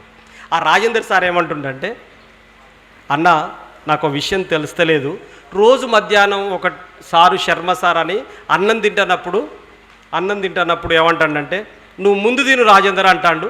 నాకు ఏం అర్థం కావట్లేదు, జనరల్గా బ్రాహ్మణులు అంటే ఎక్కువ కులం కదా, వాళ్ళే ముందు తినాలా, మనం తర్వాత తినాలి కదా, నన్నే ముందు తినవంటాడన్న, నన్ను గౌరవించినట్ట అవమానించినట్ట అని అడిగిండు. ఎవరు? ఇక టీచర్ అడిగిండు నన్ను. ముందు తినంటాడంటే గౌరవించినట్టు అవమానించినట్ట అంటే, మళ్ళీ నేను నక్కలగుట్టే, మా కేంద్రం అంతా నక్కలగుట్ట బ్యాంకు, ఆ ఛాయ్ తాగే వ్యవహారం, ఎక్కువ తాగుబోతులలో నేను కొన్ని ఛాయ్లో. అప్పుడు పోయి ఆ టీ తాగంప రాజేందర్ అనుకుంటే తీసుకొని పోయిన తర్వాత ఆ రాజేందర్ సార్ ఏమన్నాడంటే, ఆలోచించుకొని రేపు వచ్చి చెప్పన్న, వదిలిపెట్టొద్దు ఆయన్నిగా, మరి రేపు రా అంటే, అన్న నువ్వు చెప్పిన తర్వాత ఇవాళ కూడా అట్టినే అన్నాడు. అన్న నువ్వే ముందు తినంటాను నన్ను. ఆయన భార్య ఆయనకు టిఫిన్ బాక్స్ పెట్టి పంపుతుంది, ఈయన భార్య ఆయనకు టిఫిన్ బాక్స్ పెట్టి పంపుతుంది కాదు, నువ్వే ముందు తినవంటాడు. ముందు తినవంటే నువ్వు అవమానించినట్ట గౌరవించినట్ట అన్న, చెప్పన్న నాకు 3 రోజుల కంచి టెన్షన్ అవుతుందని ఆయన అన్నాడు. నువ్వేం ఆలోచించినావంటే, నాకైతే గౌరవించినట్టే అనిపిస్తుంది అన్నాడు. మీరేమంటారు? గౌరవించినట్ట అవమానించినట్ట?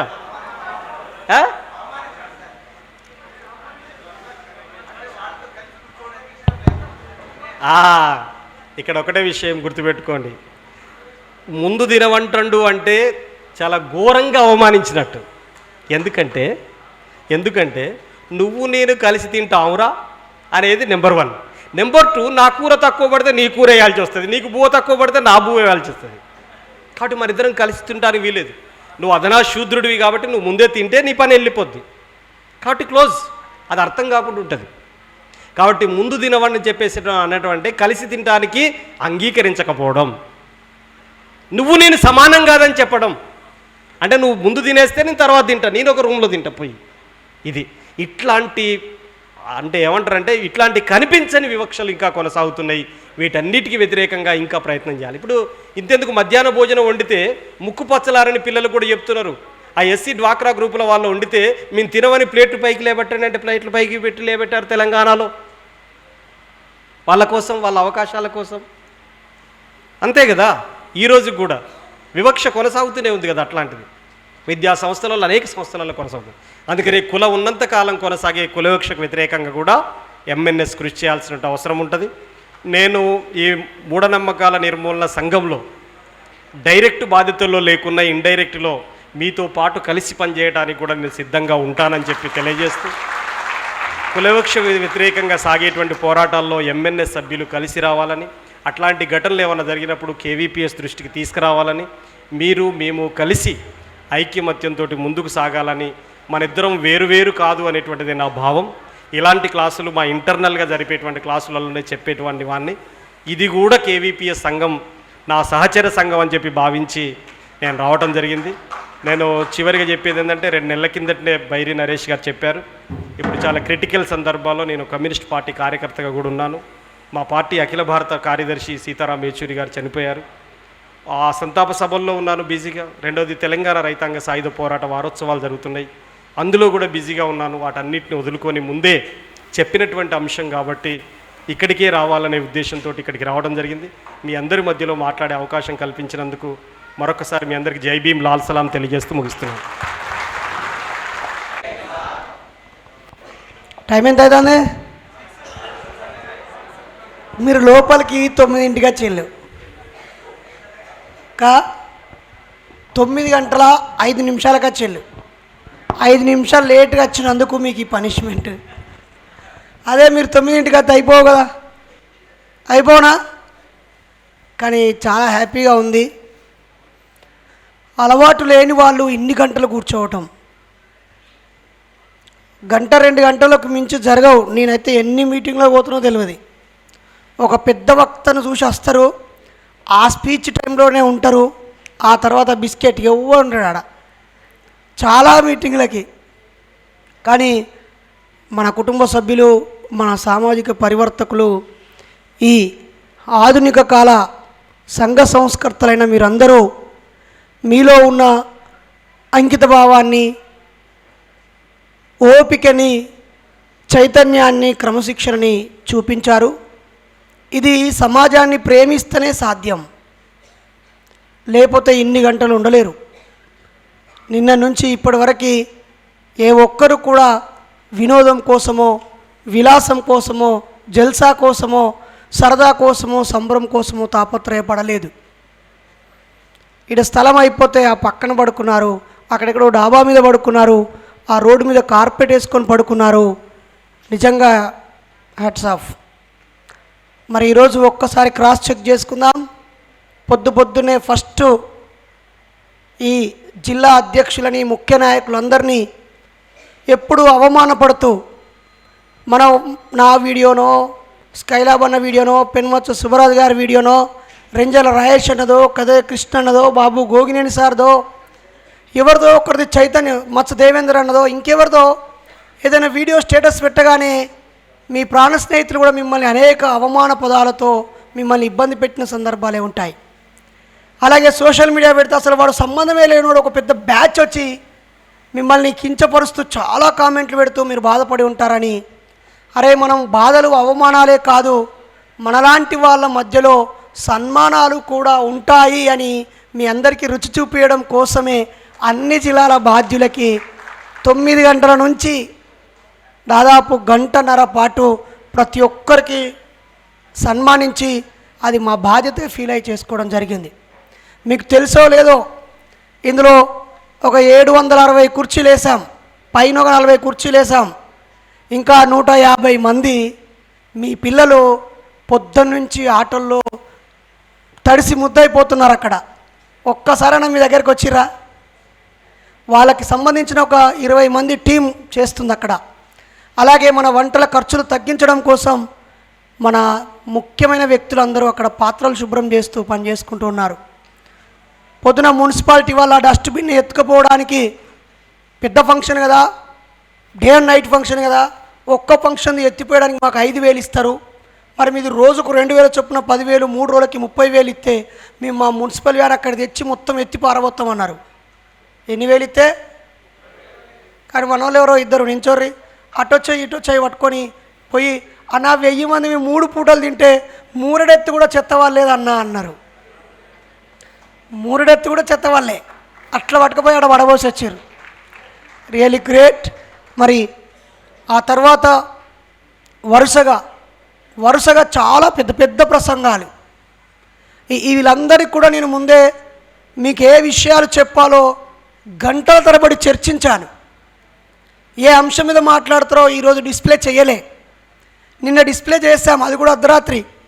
అందులో నుంచి రాజేష్ అన్న, వడగిరి నాగరాజయ్య గారు, మన సుధాకర్ నాయక్ గారు, నిన్నటి ముగ్గురు మనం ఈ రోజుకు వాళ్ళని షిఫ్ట్ చేసుకున్నాం.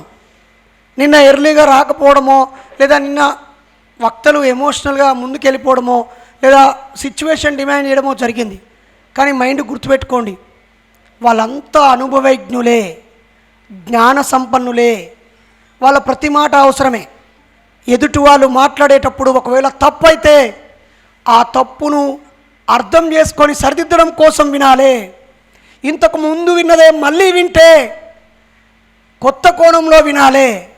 అది చెత్తగా ఉంటే తిరిగి నేను ఇలా ఇవ్వకూడదని నేర్చుకోవాలి, కానీ వినాలే.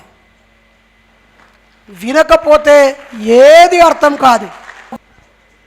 ఒక సినిమాది గూఢాచారి అనుకుంటా, నువ్వు ఏమున్నదని చూస్తున్నావు, నేను ఏ ఆధారం దొరుకుద్దని అన్వేషిస్తున్నాను, నువ్వు చూస్తున్నావు నేను అన్వేషిస్తున్నాను అంటాడు. కాబట్టి మనం చూడడం కాదు అన్వేషించాలని స్కైలాబ్ బాబా అన్న చెప్పాడు మనకి. ఆయన చెప్పిన ప్రతి మాట మన గుండెకు తాకేలాగా, మనకే చెప్పినట్టుగా, మన ఇంటి పక్క ఉంటే ఆ విషయం జరిగినట్టుగా, జరిగిన వాటి ఆధారాలతో, ఘటనలతో వివరించాడు. కాబట్టి ఆధారాలు లేకుండా మీరెవ్వరూ మాట్లాడొద్దు. గాలి మాటల ఆ దేవుళ్ళను నమ్మే వాళ్ళ మాటలకి మన మాటలకి తేడా ఉండాలి. అది ఎప్పుడు సాధ్యం? 1-4 సార్లు చెక్ చేసుకుంటే సాధ్యం. అసలు రీచ్ అవుతుందా లేదా చెప్పడం ఎవడైనా చెప్తాడు, ఆడ రీచ్ అవ్వాలి. కక్కేస్తే నా కడుపులోది బయటపడిపోతేమో, కానీ డైజెషన్ అవ్వాలి కదా. లోపలేసింది అరుగుతనేమో కింది నుంచి వస్తుంది, అరగకపోతే మీది నుంచి వస్తుంది. మరి మీరు కింది నుంచి పంపిస్తారా అరిగించుకొని, కాసేపు ఉంచుకొని అరగకుండా కక్కేస్తారా? మీ చేతుల్లోనే ఉంది. గడిచిన 9 రోజులు మీరందరూ కూడా 9 రోజులు పురిటి నొప్పుల బాధపడ్డారు. 9 రోజులు, 9 మాసాలైతే 9 దినాలు 9 రాత్రులు. మీ ఇంటి పక్క పొంటి లౌడ్ స్పీకర్తో వినాయకుడి మైకు మోగుతూ ఉంటే మీకు లోపల మండి ఉంటుంది. నిజమేనా? పనికి మాలిన ప్రతి వ్యక్తి ఆడ గౌరవం పొందుతూ ఫ్లెక్సీలు వేసుకొని కథలు చేస్తూ ఉంటే వాడి క్యారెక్టర్ ఏంటి, వాడు వేసేదేంటని ఒళ్ళు చీదరించుకొని ఉంటారు. మీ ముందే డబ్బు వృధా అవుతుంటే ఒళ్ళు మండి ఉంటుంది. భరించలేని కంపరంలో ఏదో ఒక కామెంట్ పెడితే చికాకులు పడతామనే భయంతో ఉండి ఉంటారు. ఏం చేస్తే ఏమైందో తెలియకుండా ప్రతి సంవత్సరము ఆ నవరాత్రులు, ఈ నవరాత్రులు, దుర్గా నవరాత్రులు, గణేష్ నవరాత్రులు 9 అంటే 2 సార్లు ప్రతి నాస్తికుడు పురిటి నొప్పుల బాధపడుతున్నాడు. 9 మాసాలు మోసిన బాధలను. నిజమేనా కాదా? మీ ఇంట్లో వాళ్ళు కూడా మిమ్మల్ని బాధ పెట్టిన సందర్భం, నీకెందుకు రాని స్పందించకుండా ఉండే వాళ్ళు చచ్చిపోవడం మేలు. నువ్వు ఉండేందుకు? దయచేసి మనం గీసుకున్న చిన్న గుండంలో నుంచి బయటకు వద్దాం. చాలామంది బుద్ధిహీనులు తమ హృదయం నందు ఏమనుకొందురు, మా పిల్లలు ఈ సంఘాలకు పోతే చెడిపోతురు అనుకొందురు. మరి వచ్చిన వాళ్ళందరూ, మాట్లాడిన వాళ్ళందరూ సంఘాలలో వచ్చిన వాళ్ళే కదా వీళ్ళంతా. వీళ్ళలో ఏమైనా చెడు కనిపించిందా? తాగుబోతులు ఎంబడిపోతే చెడిపోతారు, సెల్ అడిక్ట్ అయిన వాళ్ళు ఎంబడిపోతే చెడిపోతారు, లేదా ఒక స్వార్థపరుడైన నాయకుడి దగ్గరికి వెళ్తే చెడిపోతారు. రకరకాలు ఉంటాయి కదా. అధ్యయనం, పోరాటం, సామాజిక బాధ్యత, చైతన్యం, వ్యక్తిగత క్రమశిక్షణ, ఇవన్నీ కదా మనం రావాల్సింది. కాబట్టి మీరు వ్యక్తులుగా ఉండాలనుకుంటే మీకు నచ్చిన సేవా కార్యక్రమాలు చేసుకుంటూ ఎవరిని నొప్పించకుండా హాయిగా బతికేయండి, తప్పులేదు. అది మంచి క్రమశిక్షణతో ఉన్న పౌరుడు కూడా ఈ సమాజానికి విలువైన వ్యక్తే. క్రమశిక్షణతో మీరు బతుకుతే కూడా మీరు చాలా సేవ చేసినట్టే. క్రమశిక్షణ లేకపోతే నష్టం చేసినట్టు. కానీ మనకు క్రమశిక్షణతో పాటు స్పందించే ఒక స్పెషల్ గుణం ఉన్నది. దానిని చాలా జాగ్రత్తగా స్పందించాలని మనం నిర్లక్ష్యం చేయడం చాలా దుర్మార్గం. ఒక పనికిమాలినోడు చేతిలో ఉన్న 1000 రూపాయల కన్నా మన జోబులో ఉన్న 100 రూపాయలు చాలా విలువైనయే. కాబట్టి అన్న చెప్పిన ప్రతి మాట దగ్గర కూర్చోబెట్టుకొని గోరు ముద్దలతో తన పిల్లలకి తల్లి నూరిపించినట్టుగా 1 సంవత్సరం ఉన్నటువంటి మనందరికీ గోరు ముద్దలతో ఎగ్జాంపుల్స్తో అన్నం పెట్టి నేను కూడా మీతోనే ఉన్నానని చెప్పి దశాబ్దాల చరిత్ర కలిగినటువంటి సంఘంని, 1 ఏడాది చరిత్ర కలిగిన మన సంఘంని కలిసి పనిచేద్దాం బిడ్డ అన్నాడు. 1000 ఎకరాలు ఉన్న ఆసామి 5 ఎకరాలు ఉన్న మనతోటి పొత్తుల వ్యవసాయం చేద్దామంటాడు. అంతేనా కాదా? నిన్నగాక మొన్ననే స్టీల్ ప్లాంట్లో వేలాది మందితో ఆల్ ఇండియా కాన్ఫరెన్స్ జరిగింది. వాళ్ళది వేలాది మంది సైనికులు, పెద్ద పెద్దవాళ్ళు. నిన్న వచ్చాడు కదా ఒక ఎమ్మెల్సీ గారు, ఎంత సింపుల్గా వచ్చారా లేదా? కాబట్టి మనం చూసి నేర్చుకోవాల్సినవి, ప్రయాణిస్తూ నేర్చుకోవాల్సినవి చాలా ఉంటాయి మిత్రులారా. ఆ క్రమంలోనే ఈరోజు ప్రొఫెసర్ కాశీం సారు ఒక చక్కటి ప్రత్యేకమైన, నేనైతే ఆయన క్లాసులు ఇద్దరం కలిసి ఒక 200 మీటింగులలో పక్కపండు కూర్చొని ఉంటాం. కానీ ఇలా చాలా భిన్నంగా ఈ క్లాస్ చెప్పడం కోసం నాకు ఒక 5-10 సార్లు ఫోన్ చేసిండు. ఏం సార్ ఎంత డిస్కస్ చేస్తారంటే, లేదా ఎవరి పల్లెం వాళ్ళే తెచ్చుకుంటారా? ఎంతమంది పల్లెం తెచ్చుకున్నారు చేయలేపండి. సూపర్, చేయకిందికే. ఎవరి చెద్దర్లు వాళ్ళే తెచ్చుకున్నారా? 2 చెద్దరు. బుక్కు పెన్ను కూడా ఈ సంఘం ఇయ్యలే కదా, వాళ్ళే తెచ్చుకున్నారు. అరే అంత అరుదైన క్యారెక్టర్ ఉన్న వాళ్ళు వస్తున్నారు కాబట్టి నేనేదో అంబేద్కర్ గురించి 4 మాటలు, లేకపోతే సామాజిక ఉద్యమాల గురించి 4 మాటలు కాదు, స్పెసిఫిక్గా ప్రిపేర్ అయ్యి వస్తాను. నరేష్, మిగతా సంఘాల కార్యకర్తలు, నాయకుల కంటే మీ వాళ్ళు చాలా స్పెషల్ అని చెప్పి ఆయన వాళ్ళ విరసం సమావేశాలు ఉన్నా కూడా వచ్చాడు. అసలు మీరు గమనించరా, ప్రతి వక్త చాలా విలువైన ఏదో ఒక సంఘం మీటింగ్ను వదులుకునే వచ్చారు. ఎమ్మెల్సీ గారు కూడా ఏమని చెప్పారు, జన విజ్ఞాన వేదిక సమావేశాలను వదిలేసుకొని వచ్చానన్నాడు. విన్నారా? అందరూ అలాగే. కారణం మీరు చాలా స్పెషల్ అని వచ్చారు వాళ్ళు. ఆ స్పెషాలిటీ మిస్ అయితే నేను కూడా ఇప్పుడే బహిరంగంగా చెప్తున్నా, ఈ సంఘానికి ఫౌండర్ని కాబట్టి చెప్తున్నా, నేను కలుషితమైన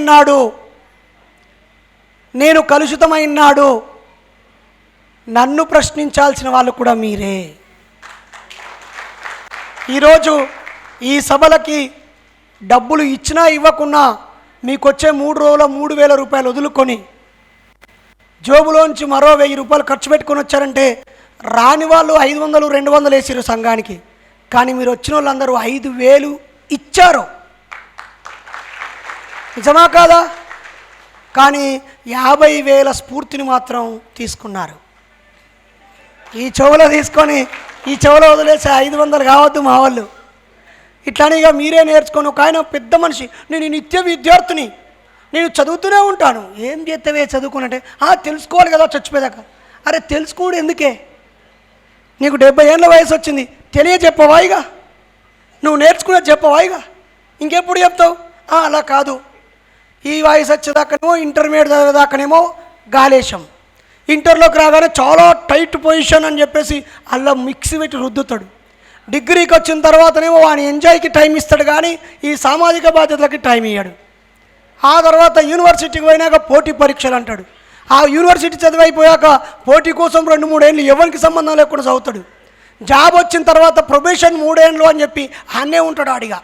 ఈలోపు నేనేం మీటింగ్కి రాకూడదు, ఇదేదో నిషేధ సంఘం లెక్క బిహేవ్ చేస్తాడు. ఆ జాబ్ వచ్చినాక కూడా వాడు రాడు. పోనీ ఆ జాబు పర్మనెంట్ అయింది, ఇప్పుడన్నా అట్లాంటి ఈలోపు పెళ్ళి చేసుకుంటాడు. పెళ్ళి చేసుకున్నాక ఓ ఫ్లాట్ కొనుక్కుంటాడు, ఓ కారు కొనుక్కుంటాడు, ఈఎంఐ పెట్టుకుంటాడు. ఆడు సంఘానికి 500 ఇయ్యడు, వారానికి ఒక్కసారి ఆదివారం వస్తుందని ఆ ఆదివారం కూడా సమాజానికి ఇయ్యడు. మనమందరం బిజినెస్లే చేయాలా, ఆర్థిక వ్యవస్థలను అర్థం చేసుకోవాలా, జ్ఞానం ఆధారంగా వ్యాపారాలు చేయాలా, రకరకాలుగా డబ్బు సంపాదించే ఉద్యోగాల వైపు వెళ్ళిపోవాలి. మనం ఉద్యోగాలు ఇచ్చేటోళ్ళుగా తయారైపోవాలి. అప్పుడు నీ దగ్గర పనిచేసే 20 మంది అన్నా నీ భావాజాలానికి వాడు రెస్పెక్ట్ చేస్తాడు. అవునా కాదా? నిజమే, ఓపెన్గా చెప్తున్నాం. ఉద్యోగాల్లో ఉంటూ కూడా సమాజానికి సేవ చేసే వాళ్ళు ఉంటారు. మన సంఘంలో అలా చాలామంది ఉన్నారు. ఎంతమంది ఉద్యోగస్తులు, టీచర్లు ఇందులో భాగస్వామి అయ్యారు? ఒక్కసారి చేయలేపండి. జై భీమ్. చూసారా, పైకి లేపుంచండి. నిజానికైతే మీరు ఉద్యోగస్తులు, టీచర్లు కదా, రకరకాల ఉద్యోగాలు కదా, మీ తోటి ఉద్యోగులు ఇలా 3 రోజులు ఉండడానికి ఇక్కడ పోయిన సందర్భం ఉంటుందా? ఉండదు. సో ఆ డిఫరెంట్ వీటిని కూడా చూపించాలా. ఇంకా రానున్న రోజుల్లో గవర్నమెంట్ ఉద్యోగాలు ఎలాగ ఉండవు కాబట్టి ఆధునిక మార్గాలను అన్వేషిస్తూ పిల్లలను విజ్ఞానవంతులుగా, ఆర్థికంగా డబ్బు సంపాదించే వ్యక్తులుగా, స్పందించే వ్యక్తులుగా, డబ్బు విలువ, శ్రమ విలువ, అమ్మా నాన్న విలువ, కుటుంబం విలువ, సమాజంతో ఉండే అనుబంధం విలువని అర్థం చేయిస్తూ పెంచాలని మీ అందరినీ కోరుతూ జై భీమ్.